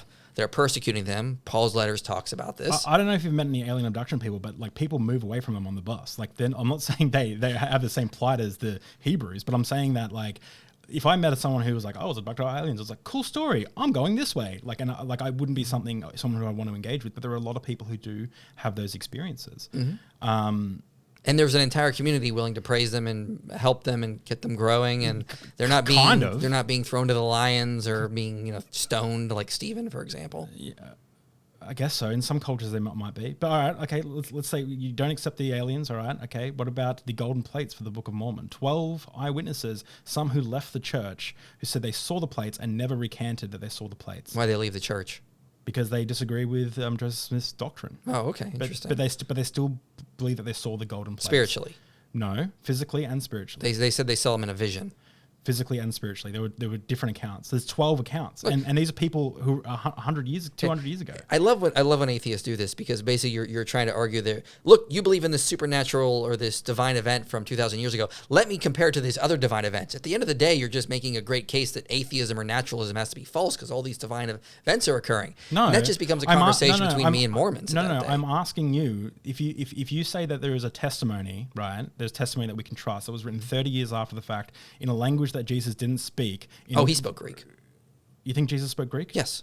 Hey, just quickly, if you're enjoying these conversations and want to support Deep Drinks, you can do so through Patreon or becoming a YouTube channel member. You'll get early access to episodes, behind the scenes updates, get to connect with me, but most importantly, you'll help me produce these deep and meaningful conversations. And if you're new here, these are some episodes I think you will enjoy. If you're a Christian and want a less argumentative discussion on faith, check out episode 119 of Deep Drinks podcast, Christianity's Most Honest Advocate with Tim Whitaker. And if you're into doing deep dives into Bible scholarship, one of my favorites is a panel I hosted where 5 Bible scholars unpack slavery in the Bible. It's intense, but brilliant. The links are in the description. Thanks heaps, and now back to the episode. You think Jesus spoke Greek? Yes. I did a whole video, Did Jesus Speak Greek? Okay. One of my eyebrows. And I quoted scholars like Maurice Casey who were not Christians. Wow. So this is so it's actually a lot of scholars. Let me ask you this. And I can guess the answer. Does the consensus say Does this consensus of scholarship think that Jesus spoke Greek? I don't Let me know. guess. I think it's medium. I think it's in the middle as far as I can tell. Oh, really? Oh, okay. I was Yeah, guessing. yeah. But- Maurice Casey, Stanley Porter, a lot of these guys think that he actually spoke Greek, or at least had some knowledge to the point where he could carry a conversation pretty well. Maybe he wasn't fluent, is what I'll hear some scholars say, but he could. It was such. Greek was it's like English today. You go to like Israel, you're going to talk to people who can speak English and carry a conversation pretty well. Yeah. Okay. So beyond that point, 30 years after the fact, written in a language, written in Greek, right? Sorry, written in a language. 30 years after the fact, written down. I can't believe it was written in a language, guys. what Jesus said and did and everything. And you think we can trust that because it was written down, right? Not just because it was written down. There But were it was other the reasons. testimonies, yeah. Yeah. So I'm asking you, okay, do you apply that same acceptance for the Book of Mormon and the plates? Yes. So you accept that there was a golden plate? No, I think there's some problems there. For example, the golden plates say things that are. I know there's problems there. There's problems in the story of Jesus. Okay. Then we talk about the different problems and see if one is bad or one is good or vice versa. And we see where we come to. You're trying to generalize too much. You're trying to say, well, how could you accept this and not this? I'm saying we take this at a case-by-case basis. I've always said we take claims like this on a case-by-case basis. We don't just generalize. Sorry. No, okay. Sorry. I feel like that's a basic fact of yeah, life. no, okay. It's hard because anything that I bring up, you're just going to say different cause, right? Like if I say Satya Sai Baba, and like you can talk to people who said, yeah, he raised my buddy from the dead, Radha Krishna, right? There's a 3 or 4 testimonies you can read from people in the 50s who were raised from the dead by Satya Sai Baba. Okay. I don't see how this has anything to do with the resurrection at the end of the day. If you're not accepting, if their testimonies aren't sufficient to warrant belief, and you can talk to them today, why is the testimonies of Jesus written 30 years plus 30 years after the fact, which have contradictions in them, why are they trustworthy? Because it's about, again, going back to case-by-case basis, the type of testimony, the various factors associated that we evaluate to see if they're true or not. So there are So, for example, if you're going to say to me, like, yeah, I've been to the U.S., I might be a little skeptical of that because I don't even know if you've been to the U.S. But No. if like Dan says he's been to the U.S., I'm going to be like, yeah, he has, because he's got good evidence to show he's been to the U.S. Sure. So again, I don't just go, well, if you've not been to the U.S., then Dan Patterson didn't go to the U.S. That's too much generalizing. Instead, we go case by case basis depending on the person and what they're presenting. This is what you do in a court of law. But Witnesses are judged based on what they present. We don't go, well, this witness was clearly lying, therefore with the next witness you're going to bring out must also be lying. You're describing what I think scholars do, which with the life of Jesus. Was there a person named Jesus? Probably. Was he crucified by the Romans? Probably. Was he? Are there stories about him being put into a tomb? Yes. Was he resurrected? Well, a lot of them will start to disagree there. Why? I don't actually know the reasons why they might disagree, because I think Bart Ehrman will say that part of the punishment for the crucifixion wasn't actually just dying on the cross, but it was actually having your body displayed up there and decaying. And then what about Josephus saying that the Jews used to take the bodies off the crosses and bury them before the sun going down? Or Philo saying that in Egypt on the emperor's birthday, they would take bodies off the cross and bury them. Or the fact that we found this guy named Yohanan with a spike in his ankle showing that he was crucified, yet he had a proper burial because he was in a burial box. So we have a bunch of evidence to show that the crucified victims did get buried at times. Yeah, sure. So But I'm really glad you brought that up because that's a great case of just having this modern bias going, well, I don't think the Romans would have allowed Jesus to be buried. And then we go look all this evidence to show that, no, they did allow people to get buried. Firstly, I said, I don't know. And then I said, I think Bart Ehrman says this, right? Yeah. So I wasn't making a case. I was just kind of going like, okay, maybe. But that's still, even if you can make a case for it, I would still say, I don't know if it's sufficient to warrant belief. And that he was buried?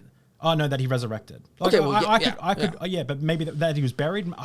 Like, if you were to say, was Jesus buried, and that was the whole question, I'd probably go like probably neutral. I'd probably go bang on neutral actually, because I just don't know enough about. Like, I don't know if we can like for example. No, I've had 2 debates on just if Jesus was buried, and both times I was like, are you guys seriously denying this?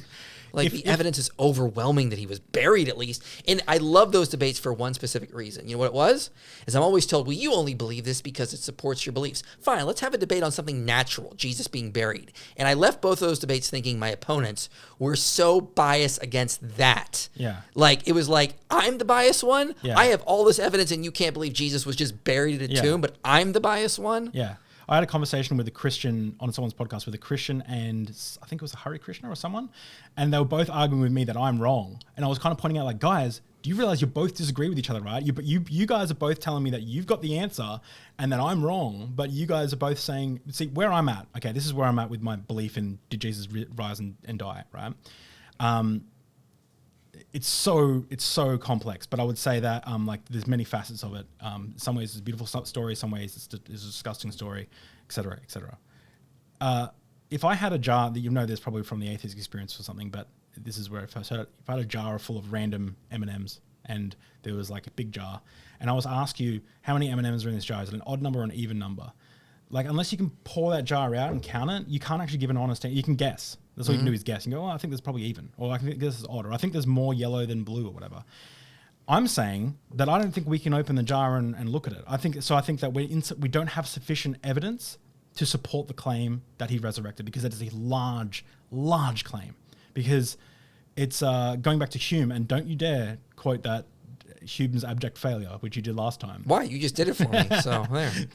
But like, you know, Hume, like what's more plausible, that there were these groups of Christians whose stories got mythologized over time around a charismatic figure, and they started over 30 years. They started looking at the Old Testament, going maybe he was the returned Messiah, and then Christianity started to spread. You know, Paul, never met Jesus and was spreading Christianity. What's more likely, that happened, or the Son of God came down to earth, was sacrificed to himself, by himself, in different persons. Can we see that book in the background, right next to the resurrection of Jesus, right there? Can we see that on camera? Who's that by? Mike Licona. Oh yeah. I interviewed him about that. Okay. Here's his challenge in that book. Mm-hmm. Okay, he has presented a case that using historical methodology, that the resurrection has explanatory scope, explanatory power. It is the most plausible. It is the least ad hoc, and it provides valuable illumination. If you want to say we're wrong, provide a better explanation using that criteria, and you win. Okay.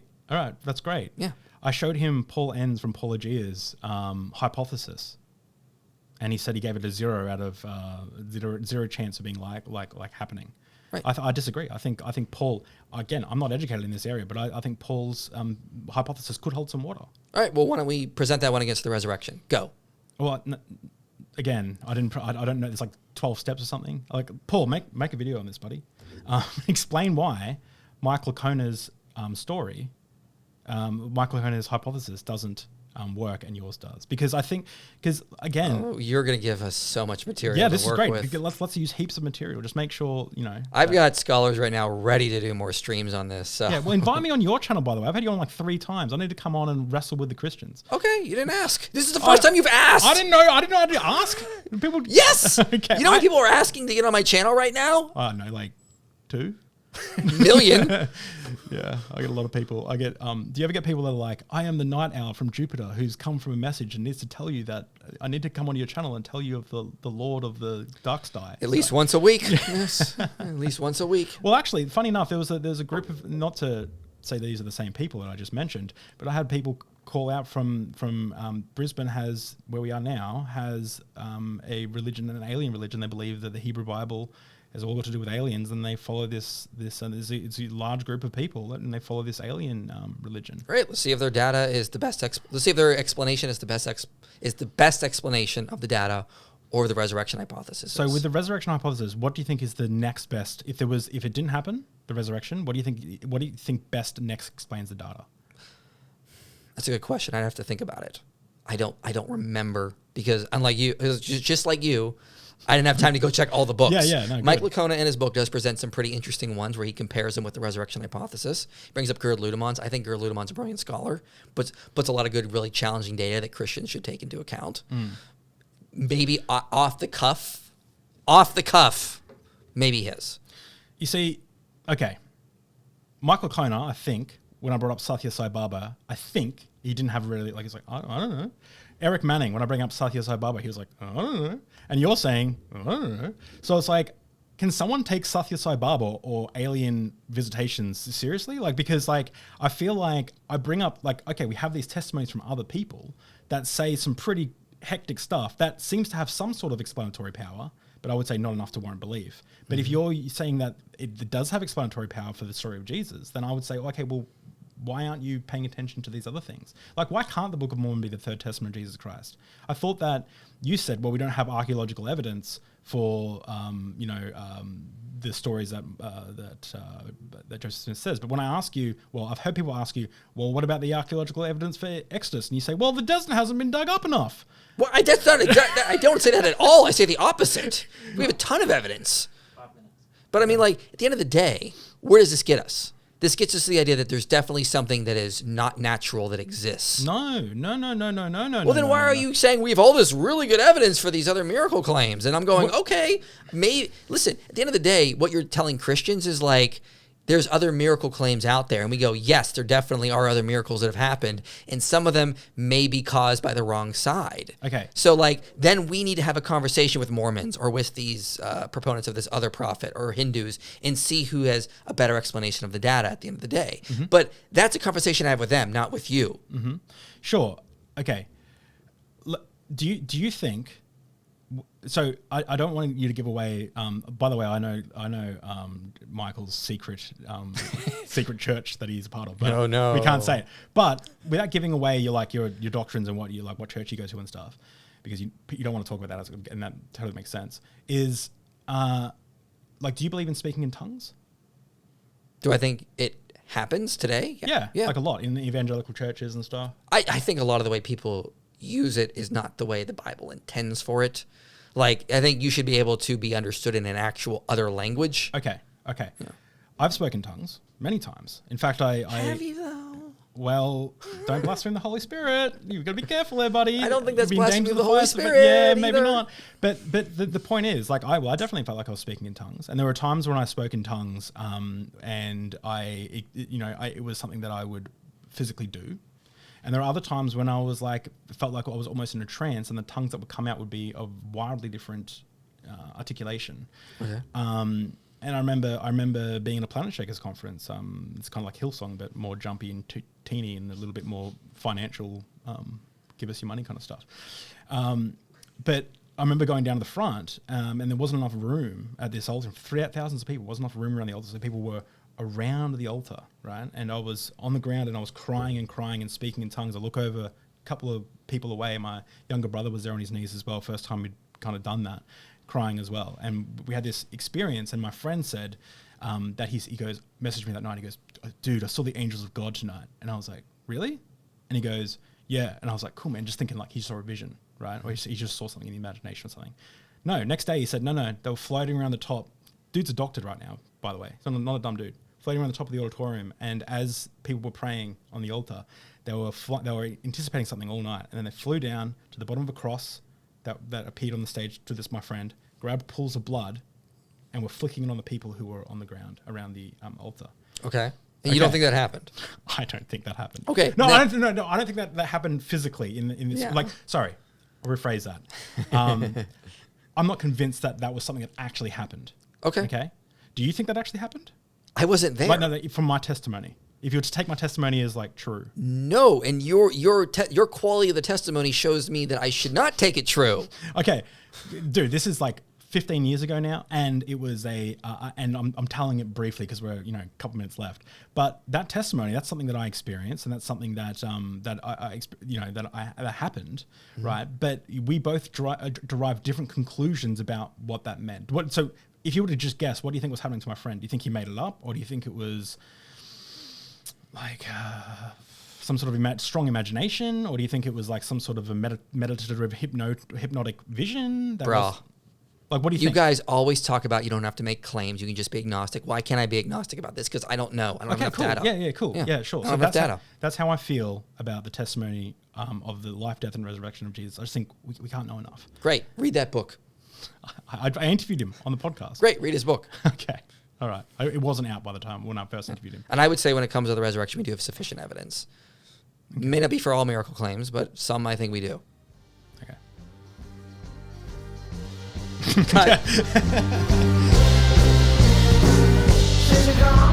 Nika coffee, coffee, Coffey, grain whiskey. Okay, the grain whiskey is distilled in a coffee still, which is very traditional and rare patent still. Nika imported from Scotland in 1963. Nika in Japan. Ah, it's a twist cap. How uncivilized. I'll let you pour yours. Just have a taste before you put the water in. Yeah, I need some water. All right. God's hiddenness is evidence against God's existence.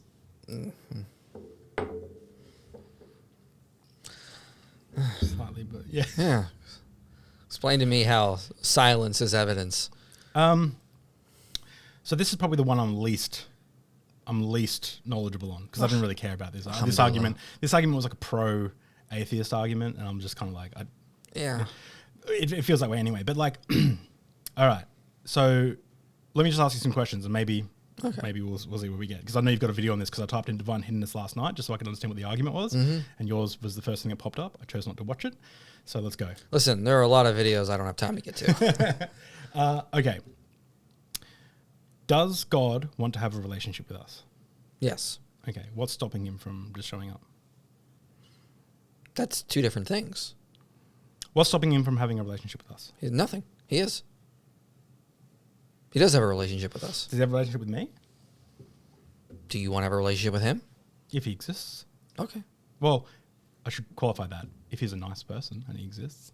There you go. There's the catch right there. Well, what do you mean by that? Why do you think that's a catch? Well, you said if he's a nice person. Well, not person, but you know what I mean? I know what you mean. If God came down and was like, yeah, look, I really do like slavery and I really do like, rape victims marrying their rapists and stuff, I'd be like, ooh, I don't really like you. Mm-hmm. Yeah. What would you say if he said that? Well, I mean, like that would be really new information to take in that I'd have to reconsider my entire worldview. I mean, like sounds more like the God of Islam than anything else.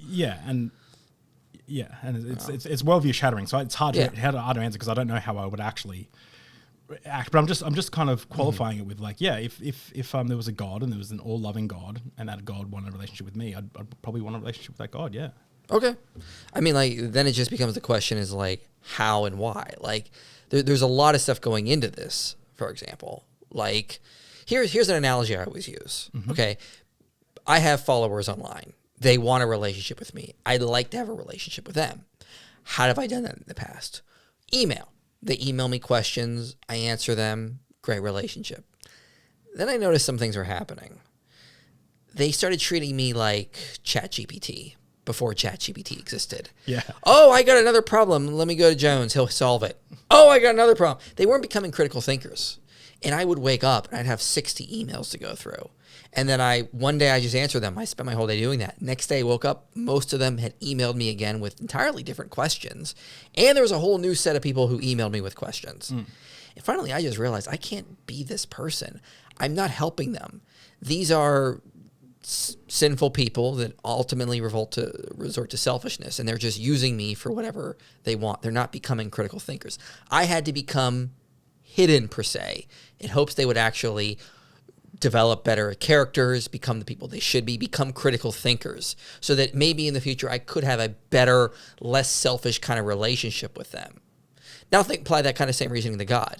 God does want a relationship with us. But as people like Paul Moser says, he wants a cognitively robust theism, cognitively robust relationship, one that matters, one where we're not just using him for our own selfish gains, this kind of stuff. I understood for the first time in my life divine hiddenness better than I ever had when I experienced that with my own followers. That if I just show up and I just be their answer box, they're not going to love me for who I am. They're going to love me for what they get out of me. So if we truly are sinners, if Christianity is true, and we truly are depraved, there's a reason for God's hiddenness.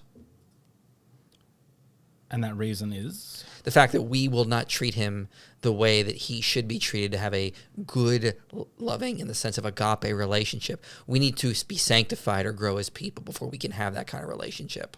So if God appeared to me and he's a nice guy, as I said, that would be worldview shattering, and I'd be like, okay, maybe, like, I would look at a lot of things I'm doing and go, okay, there's something to these stories that I didn't think I had evidence for. Maybe there is the Ten Commandments do have some value. Like, it would change everything, right? Like, for me. So I'm confused. Wouldn't God want that? Wouldn't God want me to, like, I've heard Alex O'Connor say that there should be no such thing as, what is it? You can probably know that, like, someone who wants to believe but just can't believe. That shouldn't exist. What does he call it? I don't remember. No. But yeah, Resistant non-believer. Non-resistant non-believer. Oh, right. Okay. Yeah. Non-resistant non-believer. Okay. Now, it's funny because Alex has recently said that he's come up with an argument against his vegan position that he used to hold, that he said was coincidentally around the time when he couldn't keep up his veganism. Mm-hmm. So he's wondering if there was a like psychological bias there towards that argument. Now, I don't think it's an argument against veganism fully, but I think it's like an argument that lend credence to his thing. So what I'm saying is, maybe there's some like bias in me, and that's something I could seriously consider. Like, maybe there's a sin that I've got. I don't know, drinking whiskey or too much internet porn or something. You know what I mean? What did you just admit to? But you know what I mean? Like, maybe there's a sin in me that it doesn't matter, like whatever that sin is that I don't fully understand yet, that is stopping me from, that is like a bias that I have that's actually stopping me from believing in God or something. So there's that. So I can kind of agree on that level, possibly. I've been thinking about it, but why is there? Let's say there are people, like hypothetically, there are people. What was that thing again, Dan? Non-resistant non-belief. Mm-hmm. Why? Why do they exist? Yeah, there could be a number of reasons. I ultimately don't know when it comes to person by person because I'm not omniscient. Tim Stratton wrote a paper. I forget the other name of the author of the paper, but they said like there could be if non-resistant non-believers exist, there could be a good reason for keeping them in that state for a time being. For one, let's say Jim is a non-resistant non-believer and God shows up today and converts him. Well, in his cognitive state that he is, what if doing that, he becomes a member of the Westboro Baptist Church, for example, becomes a radical fundamentalist preacher? Or what if God actually waits 20 years for him to mature a little bit more, and then he starts like a ministry for helping orphans in Africa instead? Wouldn't God, based on his omniscience, be obligated to wait later to convert him to create more good in the world? So that could be the case. The other thing is that I go to Scripture. So go to like John 9:41 or John 15:22. Jesus is talking about the Pharisees, and he says, if I had not come, they would not be guilty. But now that I have come, they've got no excuse. So Jesus is implying in there that if non-resistant non-believers exist and they have a good excuse, then that's not going to condemn them to hell. Paul says in Romans 5:13, sin is not counted where there is no law. But sin abound anyway. Acts 17:30, in the past, God overlooked times of ignorance, but now he calls all to repent. So if non-resistant non-believers do exist, that doesn't mean they're condemned to hell. It just means that there may be another chance for them to be saved in ways we can't fully comprehend, like post-mortem salvation, for example. Yeah, I mean, there's a lot of theological baggage there, like heaven, hell, and... For sure. Yeah. I'm trying to choose which path to go down. Do you think, how would you falsify your belief there? Do you think it's falsifiable? What belief specifically? Like the specific about divine hiddenness. About like, so it seems as though I give you an example, and then you'll say, well, this is probably why we don't see it. Mm-hmm. But if that wasn't the case, if that thing wasn't true, you could find another reason to find another apologetic tactic to kind of make it so it still works, right? Well, see, these are metaphysical arguments. It's very hard to classify them in terms of scientific, like experimentation, in terms of falsifiability. But I don't even know if divine hiddenness, the argument itself, is falsifiable in that sense. Well, yeah, there's like I've had conversations. Look, you're the one with a philosophy degree. That's right. From Kent Hovind's university. Where did you actually go to university? University of Arizona. Ah, cool. A secular university. Oh, wow. Yeah. Wow. I remember you had beaf with your teachers at one stage, I think. We got along pretty well. The funny thing is that University of Arizona has a strong libertarian, political libertarian base. So I'd have classes where we debate, should we have no government or at least a post office? That was one of my classes. And I'm like, where did I end up going to school? Oh, that sounds pretty interesting, actually. It was interesting conversations. We read Michael Humer, for example, who's advocating for anarchy. Oh, yeah. It's interesting. I have to admit, I'm not convinced, but it was interesting. Yeah. I forgot where I was going with that. The whiskey's taken over. Yeah. What was I My saying? powerful dawa has stunned you. You see? What were we talking about? What was I saying? Talking about if they're falsifiable or not. Yeah. So yeah, there are some ideas like that. Like, okay, I have an uncle who refuses to come on deep drinks because he thinks I don't believe you. He's I too don't good. believe your testimony. He thinks he's too good for deep drinks, or whatever. He won't come on. It's so annoying. But he always has these conversations with me where he's a big proponent of consciousness first, right? Like the idea that everything in the material world is actually the illusion, and only what we have is consciousness. You know I'm an idealist, right? What's that? Everything is mind. Oh, you are that? Yeah. Okay, so this isn't physical. Like this doesn't exist. It exists as information, but it's not a substance. Okay, so you might be on the same page, but his is more like Hindu vibes. Okay, Adanta, no, Devanta. mine is more something. sophisticated, sir. I went to school for this. So it's like Richard Spiro kind of vibes. All right, now mine is much better. Okay, well, but his point is like he's like everything you show me, I can just point back to consciousness and say yes, and you're experiencing that within consciousness. So he says so everything else is the assumption. Consciousness isn't the assumption. Yes, Okay? yeah, that's All a strong idealist argument. Yeah, cool.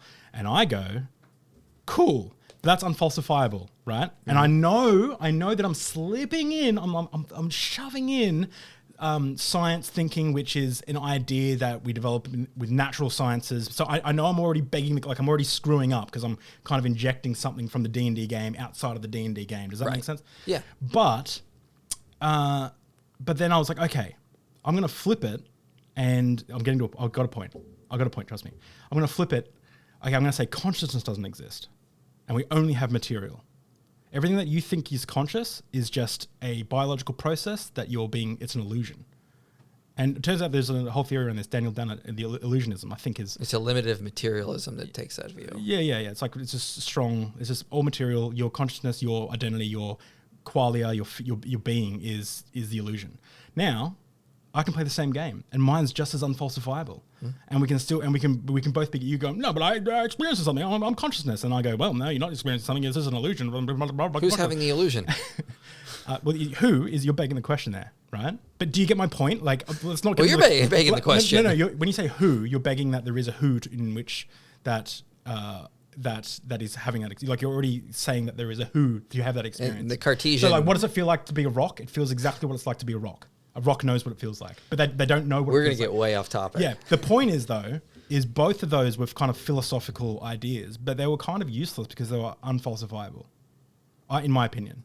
They're useless in coming up with what is likely true. I think they're both unfalsifiable ideas. So when it comes to divine hiddenness, I told you I was coming right back around. It seems as though, it's like, all right, we don't see God.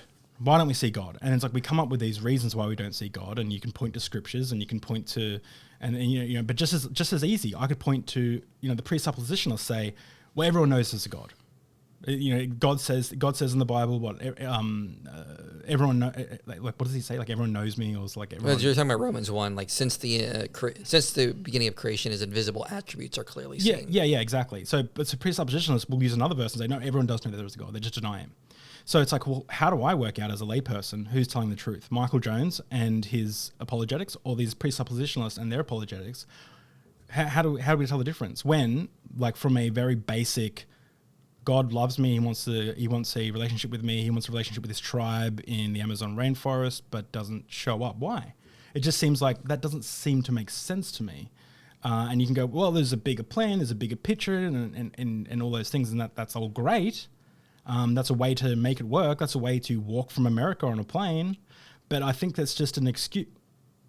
It's an excuse. An excuse is just an apologist. It's an apologetic tactic that I think it gets rid of people's doubts. It relays people's doubts, and it makes them feel good and comfy and warm inside. Someone's got this sorted. Michael Jones is onto this, but I don't think it has anything to do with truth. I mean, I could just say what you're presenting is an excuse for the fact that I've given good explanation that's the best explanation of the data. And instead of just accepting it, you come up with these excuses going, well, that's just apologetics. I could just use that same reasoning on you. Yeah, we're both. So you're saying we're both doing the excuse game. So you're not doing the excuse. Okay. I say if I'm doing it, then you're doing it too. This is the problem Yeah. I see with people who claim that online. You're just an excusegist. Well, then so are you. I've seen the crap you put out. Like, Yeah. What, me? No, I'm just talking. I was Yeah. talking about generally. Yeah. So. But you do put out crap. Yes. Okay, so let's get into the weeds then with the divine hiddenness. So what the strongest claim that I hear you say is there's like I heard you say then, correct me if I'm wrong, is that there was a plan, there's a purpose behind it. There can. Yeah, there is. Now, I do have a quick question. Though. Do you agree divine hiddenness is like an internal critique? It's not an external critique.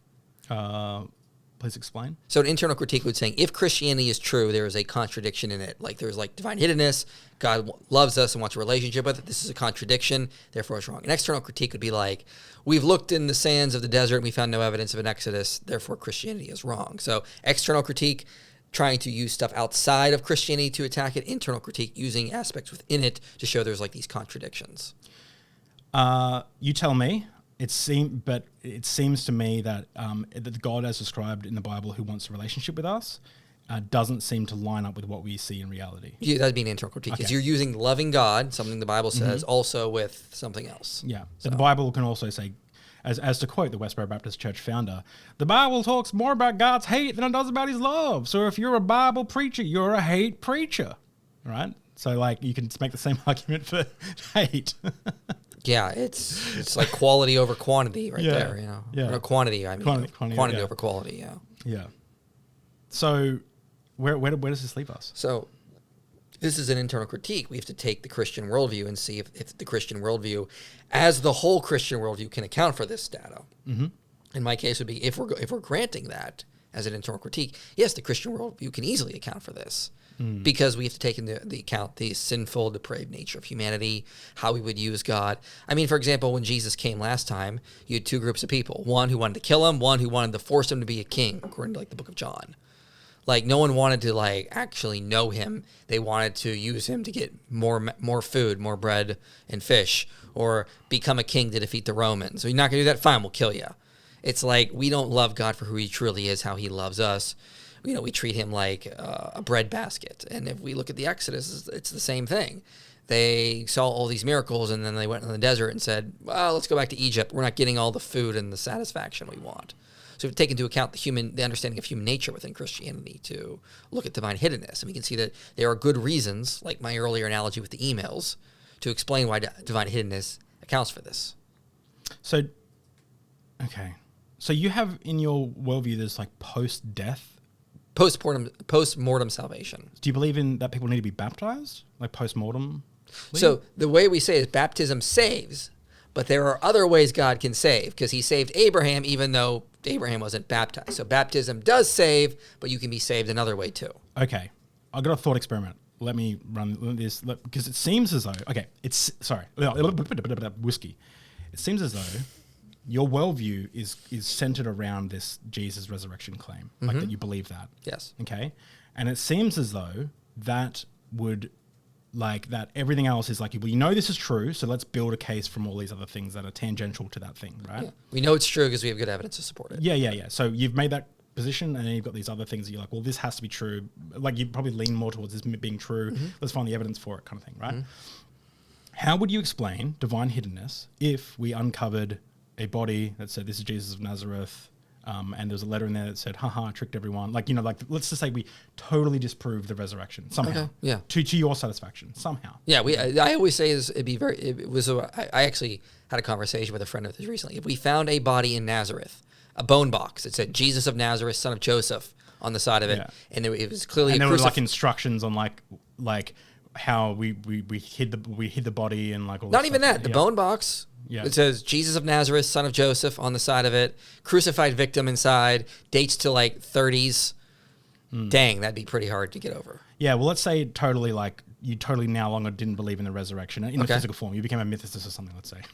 Well, let's not get carried away. Okay. If we found a bone box, I think I wouldn't be able to be a mythicist. Okay. So let's say you did that. How would would that change your perspective on divine hiddenness? Well, yeah, because divine hiddenness is an internal critique. If the entire belief system has been debunked by an external critique, I don't have to worry about internal critiques anymore. Okay. So, all right, this is interesting. Okay, let's say we found this right for the box of Jesus, right? We found the box of Jesus. You no longer believe in the resurrection, okay? Let me just ask you yes or no questions, and you tell me whether or not you believe them or not anymore. Okay? I hate yes or no questions. Okay. I'm not guaranteeing I will. You can say yes and then explain, or no and then explain. Okay. But I need a yes or no at the start. Okay. Okay. Noah and the worldwide flood. What? Did it happen? If we found Jesus' body and it. I don't believe in a worldwide flood now. Oh, okay. Adam and Eve. Adam and Eve. No, because I don't have sufficient archaeological evidence for their very existence. The Exodus from Egypt.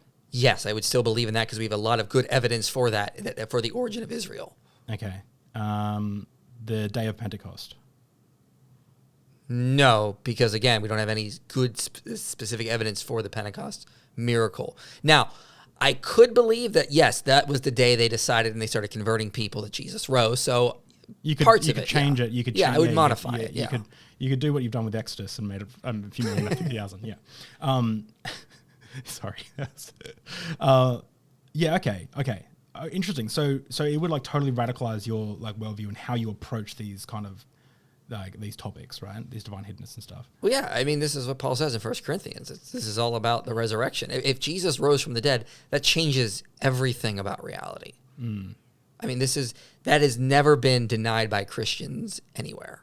Everything is about if Jesus is who he said he was and really did the things he said he did.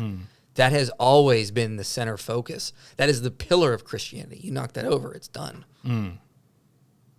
Interesting.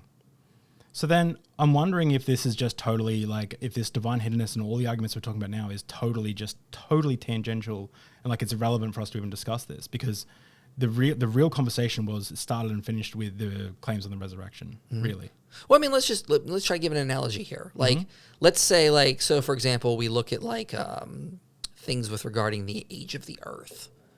So, like, let's say we prove the Earth was 6,000 years old. Then we're going to look at fossils a lot differently. We're going to look at rock layers a lot differently. It's all connected to that. That just happens. If you were to debunk a belief, you're going to start looking at everything else in a new light. Same with Christianity. That makes sense. Yeah. The thing is, though, yeah, you're right. You're right, though. You're right. You're right in that. But I just don't know how we get across, how we ever find a middle ground here. Because I'm currently in the space where I'm like, I don't find enough convincing evidence to warrant belief. So therefore, the divine hiddenness thing makes no sense. The Trinity makes no sense. Noah's magical zoo bird makes no sense. Like, it's all just like, okay. Yeah, that makes total epistemic sense from my perspective. Yeah, you're still looking at it from the outside, so you don't have to look at the internal issues yet. You're looking at the house on the outside and you're not willing to go in to see like, well, how does this piping system work? Why is the furniture arranged this way? That kind of stuff. That's normal. Yeah, but sorry to critique apologetics again, but that's what I see apologists doing with other religions. So like I see Eric Manning like laughing and making troll videos about how silly Islam is. And then I'll point out something and he'll go, "Are you kidding me? This is ridiculous." And I'll be like, well, I'll bring up the post maybe or something. Maybe I won't be able to find it. But like I think I bring up the whole Mormon plates, and I was just like, well, we have 12 testimonies for the Mormon plates and blah blah blah. Yeah, so it's like it seems like you guys all do the same external critique of every other religion, but want everyone else to do an internal critique of your religion. No, I welcome an external critique. We just had a conversation about the Exodus. Yeah, I'm all willing to have that. I guess we're just never gonna. I don't think we're ever going to be able to get to. This is. I think this is the difference between like I guess scholarship, like what I see what scholars doing, and what I see apologists doing. Is apologists have that thing that they're holding onto, and scholarship seems to just be like, this is a theory, this is a theory, this is a theory. This is where I kind of lean. Okay. I mean, that's the way you see it. What do you want me to say? Why do you think there's a difference between apologists and scholars so much? I think you're assuming conclusions there. Yeah, probably. I mean, I see scholars hold to some certain theories, their pet theories. They did this dissertation, and they defend that till the day they die. I've seen scholars defend like ideas like the documentary hypothesis as like this is the end all be all, even though there's so many problems with it. And I'm just kind of going like, why are you defending this? Wait, so you don't subscribe to the documentary hypothesis? Hell no. So who do you think wrote the Pentateuch? I think I hold to a supplementary hypothesis. What's that? So there was an original corpus that was supplemented and redacted over time. Okay, who originally wrote it? Moses? There's definitely parts that I would say a lot of it does go back to an original corpus under Moses and Aaron and the elders. Okay.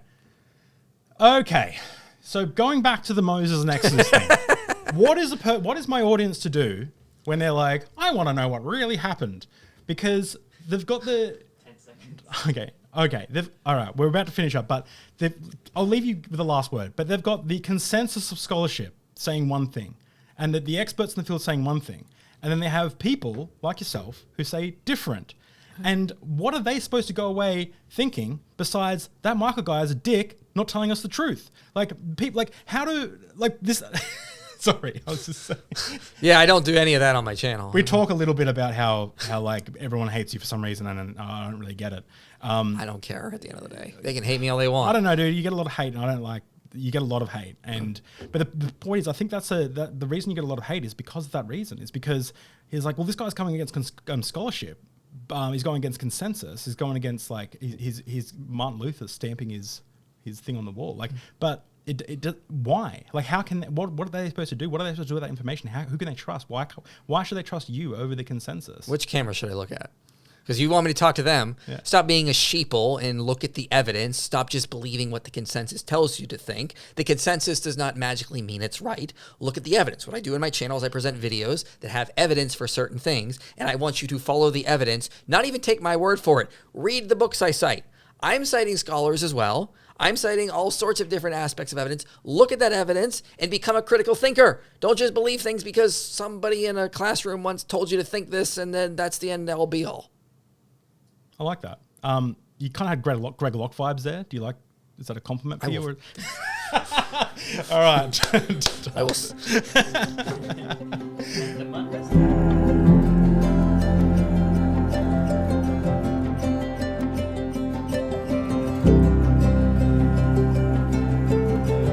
Okay, so this is another one from my my brother-in-law. Morris Rutherglen single malt whiskey, Australian single malt whiskey, musket barrels. Our world-class musket barrels impart complexity and subtle highlands of classic fresh fruit, dark molasses, and deep, rich raisin musket flavors. Oh, this better be good or you're fired. I'll let you pour it. I don't know if it will be. Huh? I don't know if it will be. I haven't heard much about it. Depends how much you water it down, though. I can't have my digital taste buds. They're hurt. I begged you to look at mine first. I begged you. Listen, you actually understood how to drink whiskey. You would know that we want to release these oils to open up the flavor. It depends, and you only use 1-2 drops, not whatever you're doing here. Nonsense. You put it. People put an ice cube in it, man. Yeah. An ice cube. No, I would normally put ice I'm in gonna it. taste it. Sometimes they put too much ice in it. I agree, but I put enough to be about equal to one ice cube. If I'm playing like Minecraft or Fortnite or something, listening to Freaking nerd. listening to a debate, I'll be drinking whiskey and it'll get so watered How many down. of my debates have you listened to? A few, but honestly, I started watching the what was it? I started watching I started watching Paul Agea's recent video where he did like the Apologist. Oh, I've not watched that. Yeah, no, I watched like 5 minutes of it, and I was like, I can't do this. I can't do this. This is so annoying. This is like me. It's like you going in and debating young Earth creationists again. It's like, oh, it's like we've done this. This is Yeah, done. now you know how I feel about debating atheists. Well, Debating atheists on which is better for humanity, Christianity or secularism. It's like, oh, we're doing this again? You really want to try this? Yeah, I think I bring up some good points last time we discussed that, which was that who do we see fighting up against LGBT rights? It's religious folks. And then I cited studies. Yeah, and the studies didn't align with that. But you said, but in general, Christians good for stuff. Like, so you had a broader thing, but I was like pointing out where. I don't remember. That was many years ago. I've slept since then. Yeah. Have you? You're looking tired. Are I'm you very, tired? Yeah, I just flew across the freaking globe. Yeah, this is good. All right. Sorry, the plane. Yeah, the plane. The yeah. flat plane. with the glass dome over the top. Yeah, we almost hit it. Jesus told his followers that he would return within their lifetime. Ah! Oh, Michael. All right. I want you to read from Matthew 24 for me, okay? Okay, and then I want you to read from Matthew 23 for me. Why would I read from Matthew 23? Well, I thought that would be the context. Look, I'm not going to get you to read, but we know what it says, right? Matthew 24, Mark 11? 13. 13, Luke 16? I forget Luke. I don't know.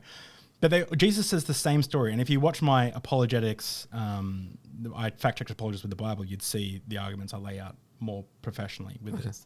But you see in all these cases that Jesus tells his disciples X, Y, Z will happen. And I'll tell you the truth, this generation will not pass away until they see all these things happen. All these things. Frank Turek will change it so it's some. No.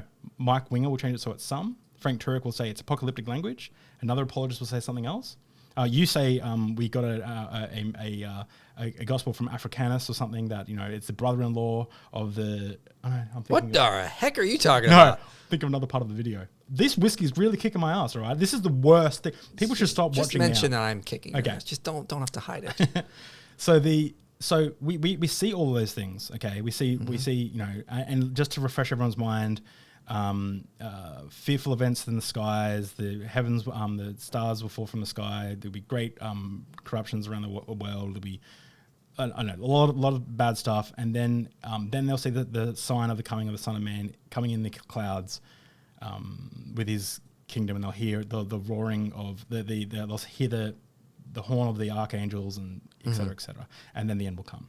And then it says, I tell you the truth, this generation will certainly not pass away until all these things have happened. There's a fly. It's like that meme of what is it? The presidential elect debates a couple of years ago where he had a fly on his head and everyone just talked about that. So that's the situation that we're in where Jesus said that, and then be like, okay, did people really think that? Well, then you have all these, like, if you put in chronological order all of the letters of Paul and everything, you see that at the start it's like he's right at the door, he's coming soon, and then like it's like, guys, he's nearly here, and I tell you that we who are still here will not fall asleep. There are people who are falling asleep, and there's all these like we statements, the group of people, and then it gets to like right at the end, 1 Peter or 2 Peter. Sorry, again, I'll put the references, but we'll say, there are mockers who in the last days who will come and saying that where is his second coming he promised. So that it's like you can also you can see the apologetics like at work. You can see the let's why hasn't he come back? Let's explain that away. So how on earth do you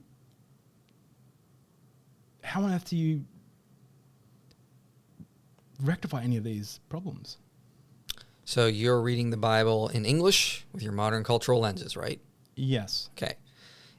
You're assuming, everything you said, you were assuming a fatalistic understanding of prophecy. That's just not the way the biblical authors understood prophecy. No. I never said prophecy. You're injecting prophecy. I asked, but the question... That's a prediction of the future. Jesus is going to come back in this generation. That is a prediction, prophecy. Sure. But the question to this was, did Jesus... Someone read it out again. Did Jesus... It says, did Jesus told his followers that he would return within their lifetime? Would, future tense. Yes, but that doesn't matter. Did he or did he not? So... Again, we need to look at it in its cultural context. But if you say, so your argument would be, it sounds like what you're about to do is your argument's about to be, yes, he did say that, but prophecy is conditional on other things. Yes, it absolutely is. So then this should be way up this end because that's actually what it's what he said, maybe not what he meant. You can say there's a greater context, but we're asking what Jesus told his disciples right now. This is now going into speech act theory, because you're now saying we should only think about the locution of his words and not the illocution.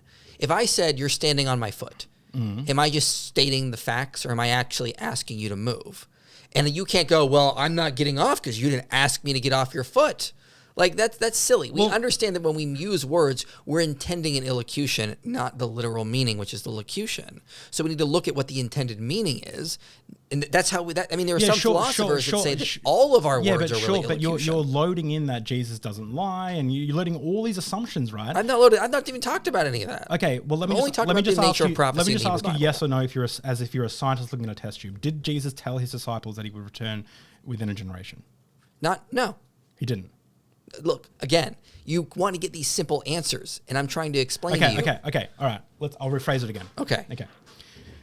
Does every single English translation of the Bible, right? Hang on. I know. I've got an argument here. Does every single English translation of the Bible choose to represent it as Jesus telling that this generation will not pass away until his return? I'm not sure. Well, let's just say the majority then, if you don't know if it's every single one. I'm not sure. Yeah, well, let me tell you, yes, it does. Okay. You should watch my video. Okay. So they all say what? They all say that Jesus says all these things would happen, and then this generation will not pass away. What's all these things refer to, though? All these things refers to the things that he just listed out. Not scholars are not all convinced. So Joel Correcco actually did some work on this. And look, specifically on Mark 13, his video is still up on his channel. The phrase all these things actually just refers to all these things mentioned earlier in Mark 13, just referring to the destruction of the temple. But then he contrasts that with the return of the Son of Man, saying this happens sometime after this, and we don't know the day or the hour. So all these things specifically refers to events around the temple, is what scholar Joel Correcco notes, and he cited some commentaries on this. But that he contrasts that with the return of the Son of Man. So, and this is not just his idea. He's getting this from other scholars. Let me ask you then. So, if English translations of the Bible are supposed to give us, have you read the Bible in Greek or Hebrew? No. Okay. So the English translations of the Bible that we have, they're supposed to tell us what we're supposed to, they're supposed to represent what the message, what the idea was, right? They're not just meant to be like a word for word, like catwalk, road, down, street, for they're not like they obviously put it into a sentence that we can understand in English.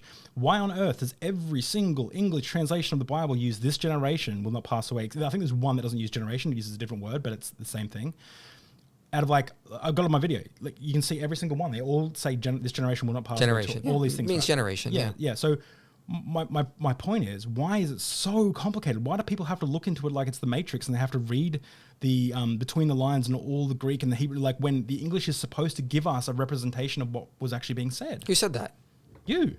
When did I ever say the English is going to give us a perfect representation of what was said? This whole conversation has been, I said 6 million people in the Exodus, and you go, no, you got to look at it in the ancient. Yeah, I'm literally arguing against the idea the English is supposed to give us the best. I told you in that conversation, the Bible is not the way Jesus saves people. So would you argue that the English translation should not be created and it's useless? It's not useless, but it's definitely not the perfect solution, the full solution to everything. People should not read it if they're trying to determine what actually happened. People should not read it? No, because it's like if it's misleading people so astray that people, including Paul and all these little bugs. Let me help you. Yes, people should not read it apart from a good church and people helping you coming alongside it. Because again, the Bible was given to the church as a tool to help us evangelize. The Bible is not the evangelist itself. So this is like an argument against sola scriptura, really. It defines sola scriptura. That's been defined differently throughout history. You define it, because I don't actually know the definition. So we could say sola scriptura is... the Bible is the authority. I could be wrong. I've not looked at this while, so I could be wrong on this. But generally is the way I think it was understood initially by the Reformers is it's a sufficient to teach the faith and the gospel message, not every single detail about every single event or person or thing. So it's not the only thing we should read. It's not the only authority. Sola Scriptura does not even say it's the only authority. Martin Luther, John Calvin didn't even say that. But it's sufficient to teach just the faith. You could say mere Christianity, perhaps. So what in your mind is Jesus saying briefly to people? What is he say? What is he saying there? So two ways. I gave you Joel Correcco's. I'm not sure if I'm entirely convinced by that, but I'm presenting it as a possibility. Yeah. I think you gave me Joel Correcco? Young dude. Yeah, he's brilliant. Yeah. Cool guy. But Yeah. Yeah. So he basically points out that some scholars have looked at this Mark 13 passage and they go, all these things, Jesus is kind of going back and forth between two subjects. And he does it with his language. So he uses like then to refer to the Son of Man. No one knows the day or the hour, some far off distant future. All these things, the phrase all these things is actually drawing back to the early part of Mark 13, talking about the destruction of the temple itself. This generation will not pass away until all these things, a.k.a. referring back to the destruction of the temple. So Jesus there is talking about, so in the first hypothesis, you've got Jesus talking about, hey, disciples, just letting you know, these things are about to happen. Yeah. And then he says, and then at the end of the world. And then it's sometime, so after all these things have happened, then the Son of Man can return, but no one knows the day or the hour when that's going to happen. Okay, so that gap could be like way longer, right? Yeah. Okay, so that's the first hypothesis. What's the second hypothesis? What is Second Jesus hypothesis is in the book, When the Son of Man Didn't Come. Richard Hayes, I forget the other editor of the book, but it's a great book. They argue that what's going on here is prophecies, when they're given, they're always conditional. Certain stipulations have to be fulfilled before the full prophecy can come and actually take effect. If not all the conditions have been met, you should expect a delay. So they bring up Jeremiah 18, for example, and they also point to certain things in the passages in the Olivet Discourse. So I wanted to mention Matthew 23. Jesus says to Israel, you will not see me again until you say, blessed is he who comes in the name of the Lord. That Jesus is basically saying, until Israel accepts the Messiah, I'm not returning. Mark 13:10, the gospel must first be preached to all nations. And then, I want to correct your language there. It says, and then the gospel will be preached to all nations, and then the end will come. Yeah, but that could be easily just saying that has to happen, that will happen, then the end will come. Yeah, I wish the English translators used a better way to, like a better, like. Me too. Yeah. Me too, yeah. Okay, oh, man, so we both agree that the English is garbage. When it comes to Greek, Greek is it has a hard time capturing all the Greek. Yeah. Well, what about Armin Hillman's theories? Are you a big fan of him? Oh man, he's I've got so much haters from that video I put out where I asked Dr. Kip what he thought about him, and he was just like, and there's so many haters. And do you know how you can? This is going to get me cancelled a little bit because Armin might be a nice guy, whatever. I don't know. I've already been cancelled 1,000 times. It'll be fine. But you can tell who an Armin Hillman stan is by how bad their grammar and spelling is. It's funny because he's all languages, right? But then they'll be like, you are dumb, and like they got like a space, then a full stop, and then like non-capital the next, and you're like, oh man, like you can just tell this is an Ammon, bro. and of course they love Ammon because they don't understand language. Not saying I'm smart. I had to Google how to spell some of these words because I was like flustered and nervous but I'm just saying. Listen, when men walk in the room and see me, sometimes I get a little flustered. I get it. It's just the jawline. This is exciting, man. This is one of the first like proper episodes of Deep Drinks I've done in person, so I was really excited. Oh yeah, happy to do it. Yeah. But so the second theory. Do you hold more to the second theory? The conditional one, yeah. Yeah. Okay. Oh. So all right. Let me ask you this: could the gospel be preached in all the land and within a generation? Was that possible? Good question. I want to say no, but then again, unless you use miracles, right? Well, here's the thing: is like, look at what happened at Pentecost. These people go. Let's say Pentecost happened, and those 5,000 people went home, and then another Pentecost happened, like within that year, like another 5,000. I mean, then that like 5 million all went out and did a Pentecost. And like even if you took the 500, or let's say the few thousand that got added to the numbers in the Book of Acts, and you got them to walk hand in hand through Amazon rainforest, meeting tribes, like you in one generation, I don't even think you could. Well, but let me continue. But then you also have Acts, where you have I think it was Philip who walks with the Ethiopian, and then he gets transported somewhere else after. Yeah. So Jesus, you see, I forget about miracles. I forget, like I'm in the realm of reality, and I forget about. We're doing an internal critique. Yeah. So it's like, if like, Jesus talks about you need to have faith in me, put your faith in me, and I will do great wonders through you. If the people did have that faith that Jesus talks about, oh, ye of little faith, maybe. It's hard for me to like think about that, but that's also, I think, coming from my own bias and pessimism. But I mean, I don't think God has that. So it's entirely possible it could have happened like that. I love that about you, by the way.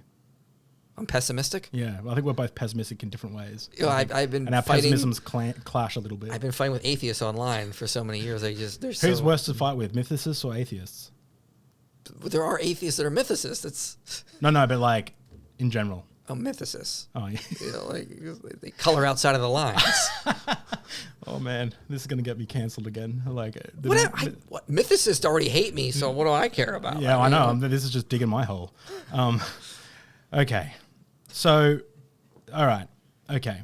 So what I said in my video is when I was a Christian, probably part of a denomination that you don't accept as true, there was a prophet from around these parts that said, a prophet or a pastor or something that said that God told them that there was a cataclysmic disaster coming to this region in Australia.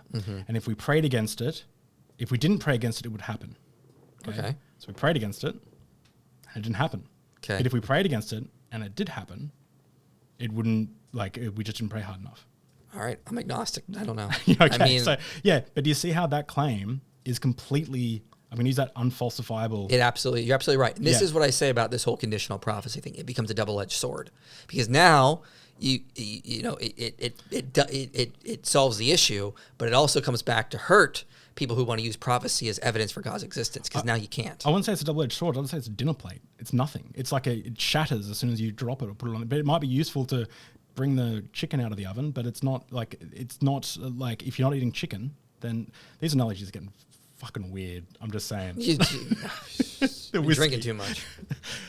So, So all right. How do you make sense then of all the times that Paul and James and everyone are like, "Hey, it's coming. It's happening soon. Be prepared, you guys that I'm writing this letter to. That now Christians are eavesdropping, scumbag Christians reading letters written to other people. All right. So again, they go back to the two ways. You could it could be referring to that destruction of the temple event, that cataclysmic event kind of thing, that these things are coming. Also, Paul does something really interesting in 1 Corinthians 7 that people tend to overlook. Right before he talks about this whole, it's going to happen really soon, he says, I got no word from the Lord on this, but I'll give you my own judgment. That right there, people's red flag should be going up. Wait a minute. He's saying this is his own judgment. So then this is not necessarily a word from the Holy Spirit. This is just him adding an opinion into Scripture. Fine. Okay. He could have been wrong about it. At the end of the day, that doesn't change anything at that point. So it's a very interesting line that I think a lot of people overlook and forget to focus on. I mean, this all works, and that's the Sure thing does. that's really frustrating. Is because it all works, but I just don't think it's accurate. I mean, like, here's, you know what that sounded like to me? Man, you make a really good case for Christianity. No, it's not a good case. You just said it works. It works the same way it works. You walking from America when you walked up and down the plane, like it's like the least likely reading of some of these things, but it works technically. So I have to go, okay, I guess God's done bigger miracles. So Well, I mean, you're checkmate, saying atheists. you're saying these internal critiques against Christianity don't work. Fine, but now let's actually, like, what I want to do then at that point is take the atheist. Now let's talk about the evidence for Christianity. If the objections are landing flat and not getting you to where you want, maybe there's something more here, and we should actually talk about the evidence for Christianity and why there's good reasons to believe it. If I was a Buddhist and I said, okay, you're going to tell me about Christianity, I'm going to tell you about Buddhism, could you seriously listen to the Buddhist and like, yes, okay. And how would you evaluate whether or not something is true or false? I'd use the criteria that Mike Lacona sets out. Does it have explanatory scope, explanatory power? Is it the least ad hoc? Is it the most plausible? Does it provide illumination? Yeah, but I think most well, this is going to be hard because I haven't read Michael Lacona's book, but I think I understand the concept, which is essentially like, you know, one of my favorite things from science is like, we find Neptune, oh my God, Uranus or Neptune? One of them. Neptune? Is Neptune the one with Uranus? I'm really drunk. What? Okay, they're different planets. Yeah. But one of them they found with a telescope. No ancient knew of Neptune. I think it was Neptune. Neptune, right? And they're like, hang on, it's not moving properly. Right? Yeah, it depends on its side. Well, no, they're saying its trajectory was wrong. So they said, why is its trajectory wrong based on our mathematical laws, right, that we've figured out? And they realized, okay, there must be another planet pulling on this planet from this location. That other planet should be here. Point our telescopes. There's the other planet, Uranus. That is extraordinary explanatory power. Same with Tiktaalik. Like, okay, it's a fish thing here, walking thing here, must be half between these things in this rock layer. That rock layer exposed in some part of Canada. Let's go dig around there for 3 years. We found it. Yeah. That extraordinary explanatory power. So I get the concept of explanatory power, and what King Crocoduck, before he went a bit weird, he said... I've not looked at his videos in years, so I don't know what you're talking about. I think he jumped on the whole anti-work chain, but I'm not sure. I don't want to... Let's get cancelled again. Okay, Anyway, I don't know. He seemed like a nice guy back then. But he said he said that when he was debating Kent Hovind, he said that the thing with science is you can have novel, testable predictions, and that novel, testable predictions made so much sense to me, and that's what I think. That's what I base my whole worldview off. Like I try and go, okay, so I understand the concept of what you're saying, but the problem is when we're talking about like these bigger, broader philosophical ideas, you could spend your entire life just trying to understand what the Buddhist is talking about and understanding it from their perspective. And eventually you could probably get there. And that Buddhist would have to do that for you, and the Muslim would have to do that for you, and you'd have to do that for the Muslim. No, let's not bring Islam up. There's so many problems there. Okay, but so... Yeah, but so how you like exactly how you like something I brought up with my father-in-law when we're talking about this about like whether there's an evil God or something. I mentioned hypothesis. He goes, well, whatever God says is moral. I'm like, okay, but that's interesting because then let's say if you hold that perspective, you could say, Quran 4:34, how to beat your wife in the Quran is justified because that's what God says, and God makes up what the moral laws is. So you kind of like, so the point I'm getting at is you kind of wherever you position yourself. And like what you kind of bring into the discovery kind of so sorry I'm rambling a little bit, but the point is like I'll hear a lot of Christians say Christianity is the only religion when God came down to evangelicals usually where God came down to us and God sent his son to die for us. Every other religion is about reaching up and trying to become better and stuff. That was a common preach that we used to do, but that's leading in the that's saying that's what a good God is. That's saying that's what God is. That's like leading in that conclusion. Where a Buddhist might say, Buddhism is true because it's the only religion that you deny yourself and you give into this, like whatever it is, you try and remove your identity and you become one with you. And so it's like, okay, well, Buddhism is true based on that criteria. So when it comes to, so I don't know how I tie this all back to the. I don't know, man. You've been going. I've just been letting you go. Do you have any comments? I mean, yeah, I don't think that's a good criteria necessarily to argue for the truth of Christianity. Maybe if you phrase it better, you could use it as a secondary argument. Don't worry, I'll edit this to make myself look really smart. That's and great. You look really fine. intelligible. Yeah. Let me just give you. I'll just say things. Let me give you me. Now just edit the word me into things I say, and then me smart, you dumb. And, there you go. Yeah. So it seems as though whatever I throw at you, there'll be a lens that you'll look at that information with that is presupposed based on your original beliefs. Or maybe the case for Christianity is so good, it's just easy to come up with very simple, parsimonious answers to these things. If the case for Christianity was so good, why doesn't everyone believe? Because you're a sinner. Okay. And people, again, are lost. I mean, I can say the same thing. If math is so easy to learn, why are kids failing arithmetic? Well, because math isn't easy to learn. If the Earth is a globe, why are there flat earthers? Why, if there's so many strong evidence for why are there flat earthers? I can explain those reasons. Yeah, me too. Yeah, but so you're saying it's the sin?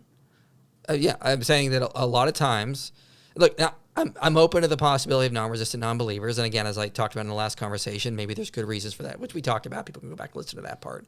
But in terms of this general idea, it often has to do more with the fact that it's us, not God. That's often the Christian message. Again, C.S. Lewis and I would agree there is possibility of non-resistant non-believers. If they exist, they would have a good excuse. And if God is perfectly just, perfectly loving, and omniscient, he will judge properly on that. So what's to worry about? Yeah, well, you're kind of doing the Marcus Aurelius gig, right? Like if there are gods and they're just, they won't care about how much you worship them. But if gods and they're unjust, you shouldn't want to worship them. Kind of. I'm just saying, look, if you really are a non-resistant non-believer, you're fine. What are you worried about? Well, the only thing I'm concerned about, not concerned, but the only thing that I would think deserves more critique is what if there's some, and this might have to do with, I've got an anxiety disorder and OCD, which I get intrusive thoughts obsessive thoughts that I can't stop. It's called pure OCD. Okay. But one of them might be like one of them that I think it might be my next gig, my next OCD trip for a little while is what if there is a secret sin that I don't know about or something that I'm doing that I'm like, am I really doing that for good reasons or bad reasons? So I guess that would, I guess that's something that you could consider, because I think there could be something to that, that maybe, when I was a Christian, I would have taken a bullet. Like if someone said deny your faith or die, I would have taken a bullet. Mm-hmm. I'm less confident in my disbelief than I am in my belief. I think I was naive then. Okay. But I'm less confident now in my disbelief. But I'm pretty confident in that I'm doing the right thing, that I'm pursuing truth. Okay. And just so point is, when I look at the information, it seems to me that Jesus told his disciples he'd return within a generation. It seems to me that Paul and James, and maybe not James, but the other folks expected him to return. And it seems like that we can come up with reasons why that didn't happen, but it seems like those are ad hoc justifications, not a pursuit of the most likely answer. And I would say, I would need good reasons, not excuses, as to why those are ad hoc justifications, and not just appealing to the broader picture of evidence instead of just cherry picking verses out and going, well, see, that's all we have there. Jesus said this. We don't have to look at the context, look at the cultural context. And I'm saying let's look at the full worldview, the full picture, and let's get a better perspective with all of the data, not just cherry pick data. Well, I hope people can take clips out of this and make content around this conversation, because this has been really enjoyable for me. Is that the timer for the last segment done? All right, so we're up to the last 15 minutes. So I guess we can kind of just discuss anything you want to discuss or continue discussing. I have a few questions for you, but let's open the last bottle of whiskey. All right.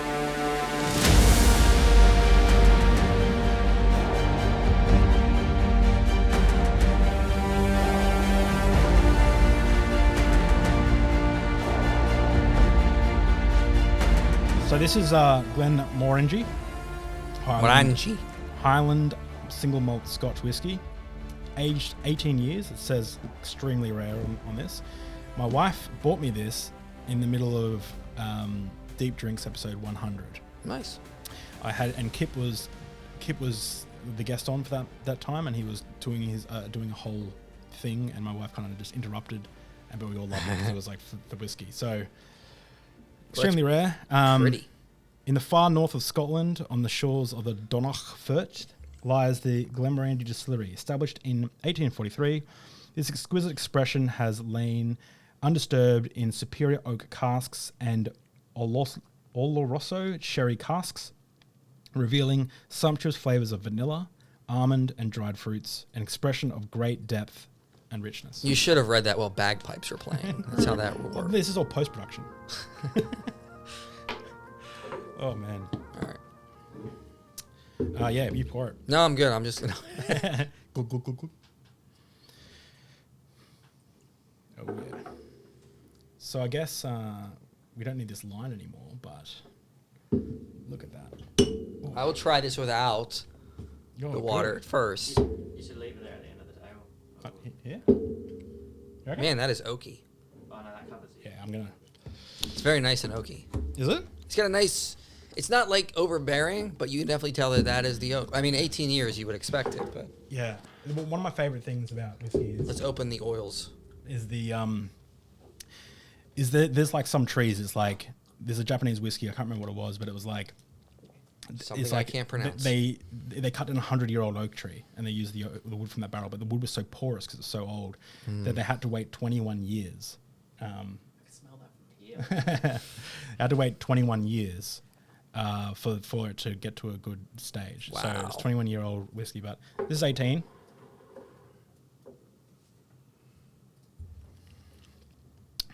Oh, it's complex. It's complex. You know what I mean? It's got that. It hits you the start. You can. There's a real difference between the start, the middle, and the end.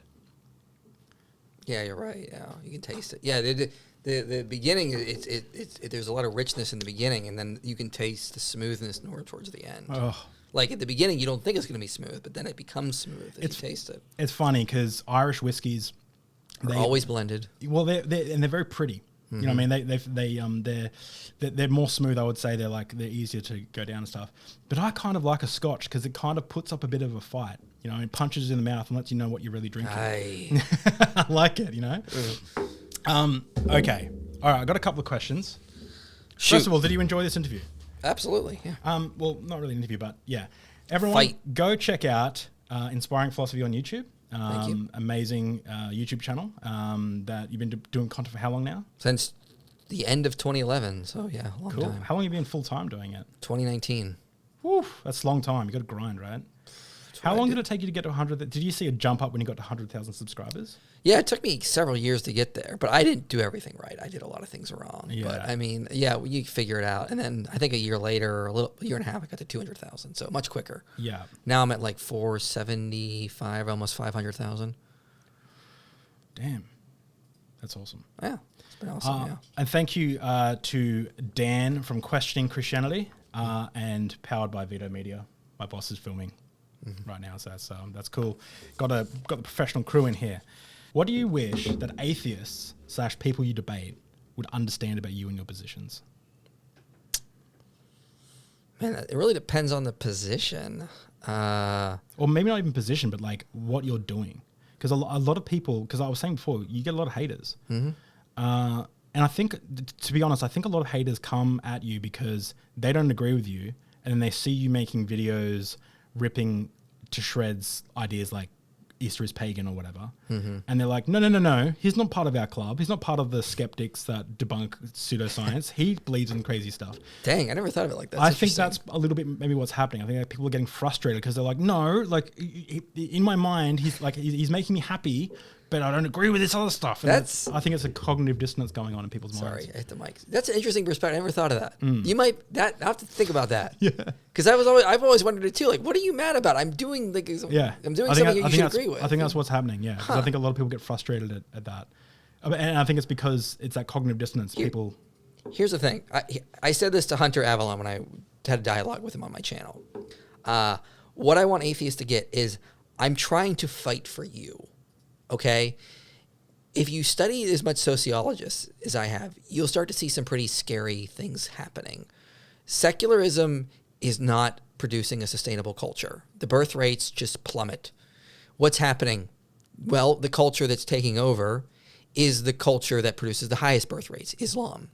Islam is incredibly evil, it's incredibly bad, and it will lead to horrible consequences. I don't want to see gays thrown off rooftops. I don't want to see child marriage. I don't want to see women's rights taken away and they lose their freedom of expression. The hope for the future is not secularism. The data is in. It will not work. Sociologists agree.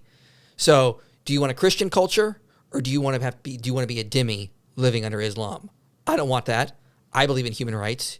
You all believe in human rights. Okay, there's a solution. And I had an atheist on my channel recently named Jonathan Roch. He self-describes as Jewish gay atheist.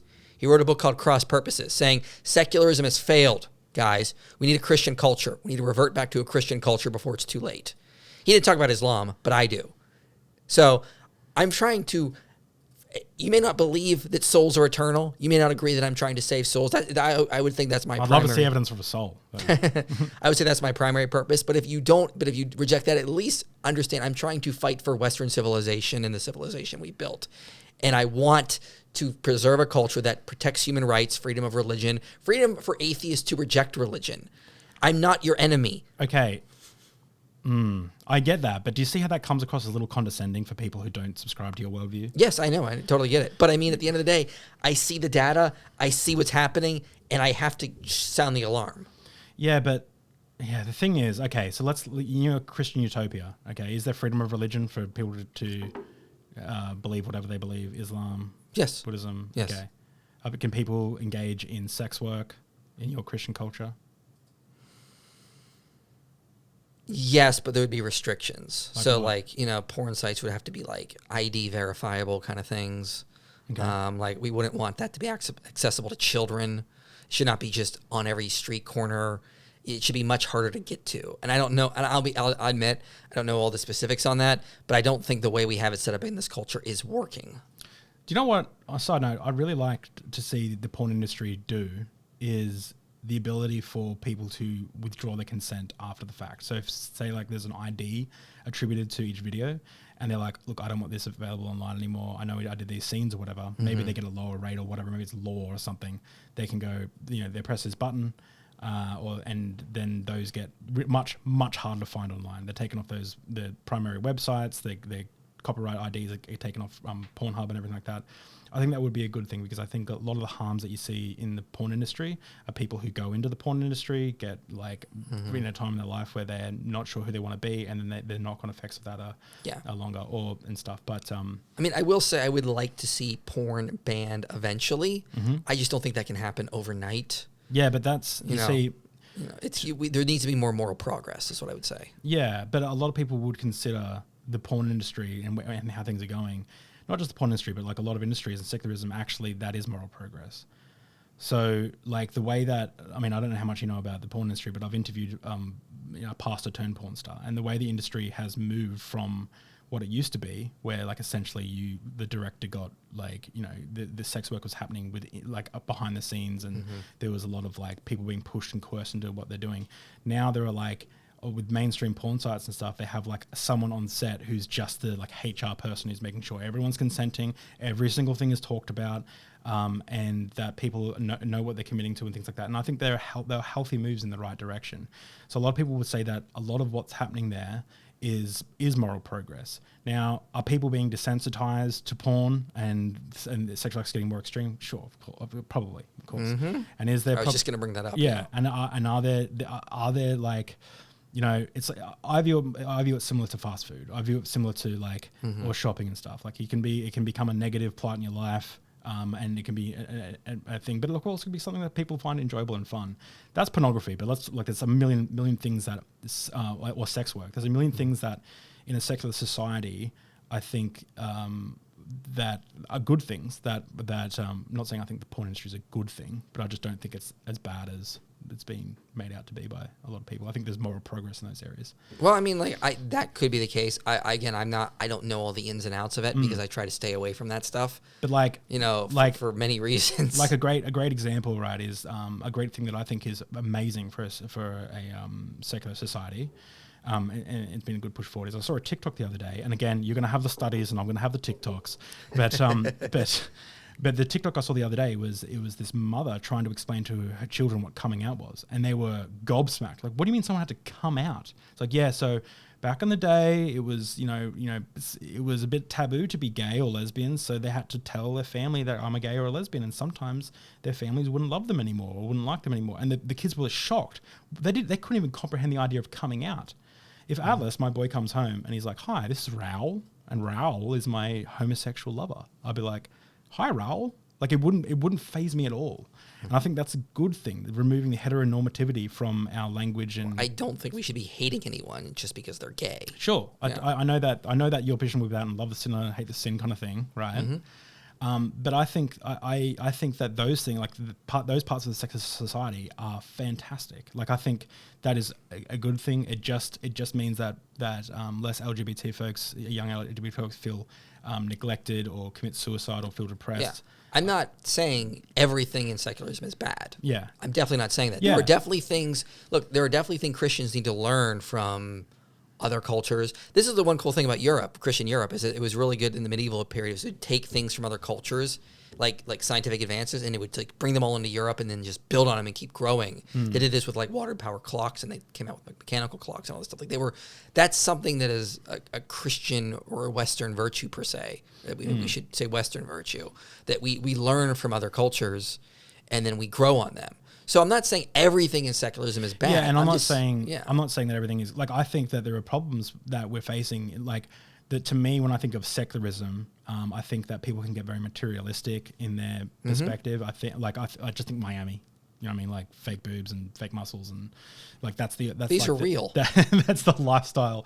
That's like the lifestyle that people kind of live, and I feel like there's more to life than that. There's creative expression, there's love, and there's all these things. But I think that secularism can be.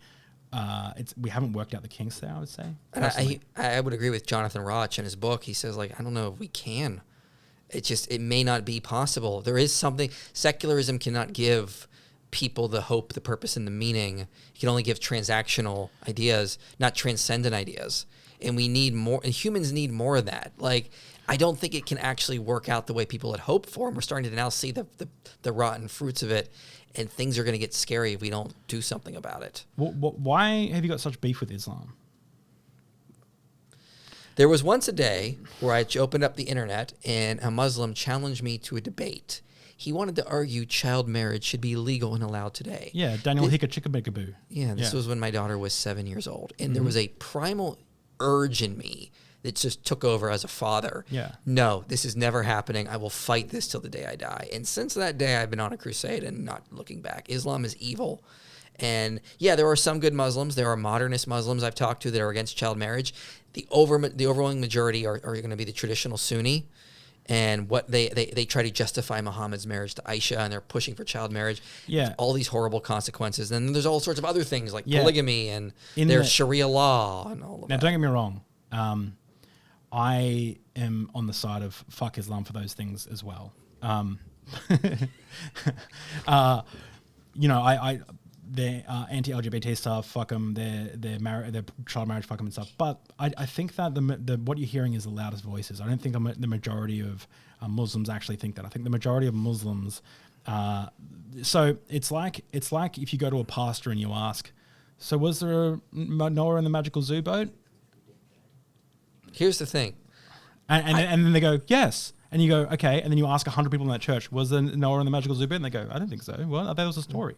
So I think that for the majority, I think they have to go by what the Quran says. And Quran 434 can suck a big one. You know, and things like that. And there's some stuff in the Quran that's disgusting. But a lot of what's in the Quran is beautiful and amazing. The same as the Bible. Well, here's the thing. A lot of those regular Muslims aren't the ones trying to get power and run society in their own image. But that's what Christians are doing, especially in the US. What are you trying to say? Christian nationalism, like you've seen Trump. Do you need me to bring out my studies again? Christian nationalism arises among the least churched individuals. It doesn't matter. It's still Christian nationalism. It's still It's Christian. political religion. Okay. It's leaving Christianity. Is Roger Yeah, Brubaker, I Philip would- Korsky, John Compton's coming out with research on this as well. It's coming against people that are leaving traditional Christianity. But Nick Fuentes is still a Christian. He identifies as one. Yeah, sure. What makes a Christian? Well, I mean, regular church attendance, believing in the core doctrines, the intrinsic do you think that religiosity. church attendance is important for? Absolutely. Hebrews 10 talks about it, yeah. So you think you can't be a Christian if you don't attend church? I'd say that's a fruit. You'll know them by their fruits. If you don't have the fruits, that's evidence that you're not actually who you say you are. You've got a strange worldview. That's what I do. No. All right. And sorry, that was just a silly joke again. Okay, so when you first came on Deep Drinks, this is the final question I asked you, and that is, what, if anything, would change your mind? It was the classic question asked at the end of Ken Ham versus Bill Nye, and I remember it really shaking my faith at the time, going, "Oh, geez," because Bill Nye had a great answer, and Ken Ham had a insane. And yeah, he in my- did. Yeah, in my stupid. opinion. Yeah. And you said a naturalistic explanation for the resurrection that was less ad hoc. Mm-hmm. So you've said a lot about that today. Mm-hmm. And in God in general, a naturalism to account for the universe. Mm-hmm. Okay. Firstly, has any of those changed? No, I don't think so. Okay. So, since you've first come on Deep Drinks, maybe you haven't gone through this, so maybe we can extend it a little bit, but what has been the closest thing to changing your mind On those specific issues, on the idea of God? Graham Oppy's work. Very brilliant. Grant Oppy, okay. Please explain. That's a meme. Australians will know. I mean, he gives a really good account of how things could work without God in terms of just the foundation of the universe, contingency. I mean, you can't just take it lightly. He put a lot of effort and thought into it. So is it like a naturalistic understanding of how the universe might come to be without a God? Yeah. Okay. All right. And when did he publish this work? Oh, he's been several different books. I've listened to a lot of his papers. I've not had time to read all of his books or all of his works because he's just brilliant. But I mean, yeah, it's various different places he's been talking about this. Like the last thing I think I read is he put an essay in the book Idealism, New Essays in Metaphysics. But I mean, that was a while ago, and I've been on so many other topics since then. But I mean, there's just a lot of work out there he's put a lot of effort into. Interesting. Mm-hmm. Okay. Well, thank you again for coming on Deep Drinks Podcast. This has been wonderful. I'm very drunk, and now I've got to go to a job. All right. And you're drunk, probably, or been drinking at least, and have to go to... A nap. And you got to go nap, because you just got off a 20 or 10-hour flight or something. 14 hours from San Francisco to here. Right. Do you have to fly to San Francisco as well? To leave, to head back? Yeah, I go back through San Francisco, then to Arizona. Oh, okay, true. I don't live in San Francisco. I like myself. Okay. Yeah, because you're part of the Peyote Way of God church, right? Absolutely. And we worship the aliens and the lizard people around. Well, actually, just side note, what do you think about psychedelics? I've never done them. I don't know. No, but see those muffins that my wife baked us? No, they're fine. They're not. They're not. But seriously, like, what do you think is going on there? Do you think it's natural, or do you think there's some Are you more towards Joe Rogan or less? Do you think it's a natural, or do you think something spooky? I know you think I'm an apologist. I have an answer for everything, but I don't. I don't know the answer to that one. Interesting. Don't know. Would you be opposed to doing psychedelics? Yes. Okay, why?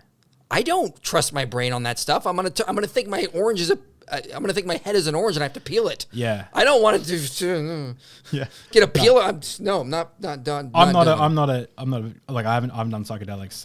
I did them once, but not like a huge amount. But yeah, I'm not proposing that you do. I just thought it was interesting.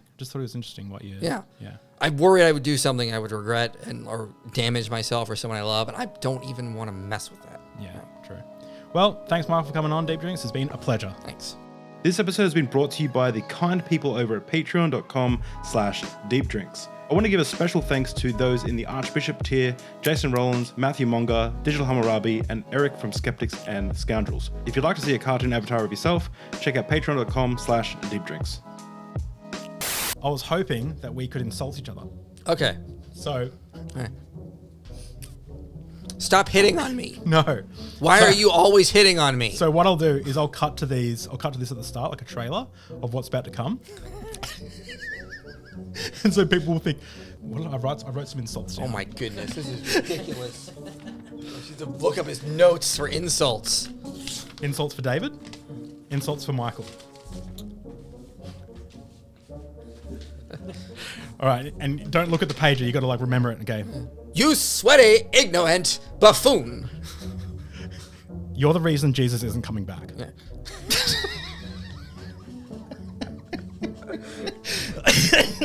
You deconstructed your brain too, didn't you? You're a Temu Jack Black. A Temu Jack Black. You're. Oh, I said, yeah, because someone's actually called me the Wish.com Alex O'Connor. And I was like, oh, that's insulting. How did you say, Temu or Temu? Temu. You're a Temu Jack Black. You're a Temu Jack Black. I got one more. I've had it with you! Just pull it out from under the desk. Let me show you how we do things in America. Oh, God, I'm drunk. Okay. I think the worst part was when he was talking about child marriage. Yeah, F him. I think that's what we're against. Oh, yeah, true. Child marriage? Yeah, fuck those kids. Oh, cut that out. Don't. It's like, no, wait. I mean, fuck the laws, yeah. Thank you for watching Deep Drinks. Please, we have a Patreon, Patreon, patreon.com/deepdrinks, where you can give me money, and that helps the channel run. Even though I'm not paying Josh or my the video guys for this, and Dan is giving me, but anyway, I need the money, so give me the money. And also I have channel members as well. And thank you for watching Deep Drinks.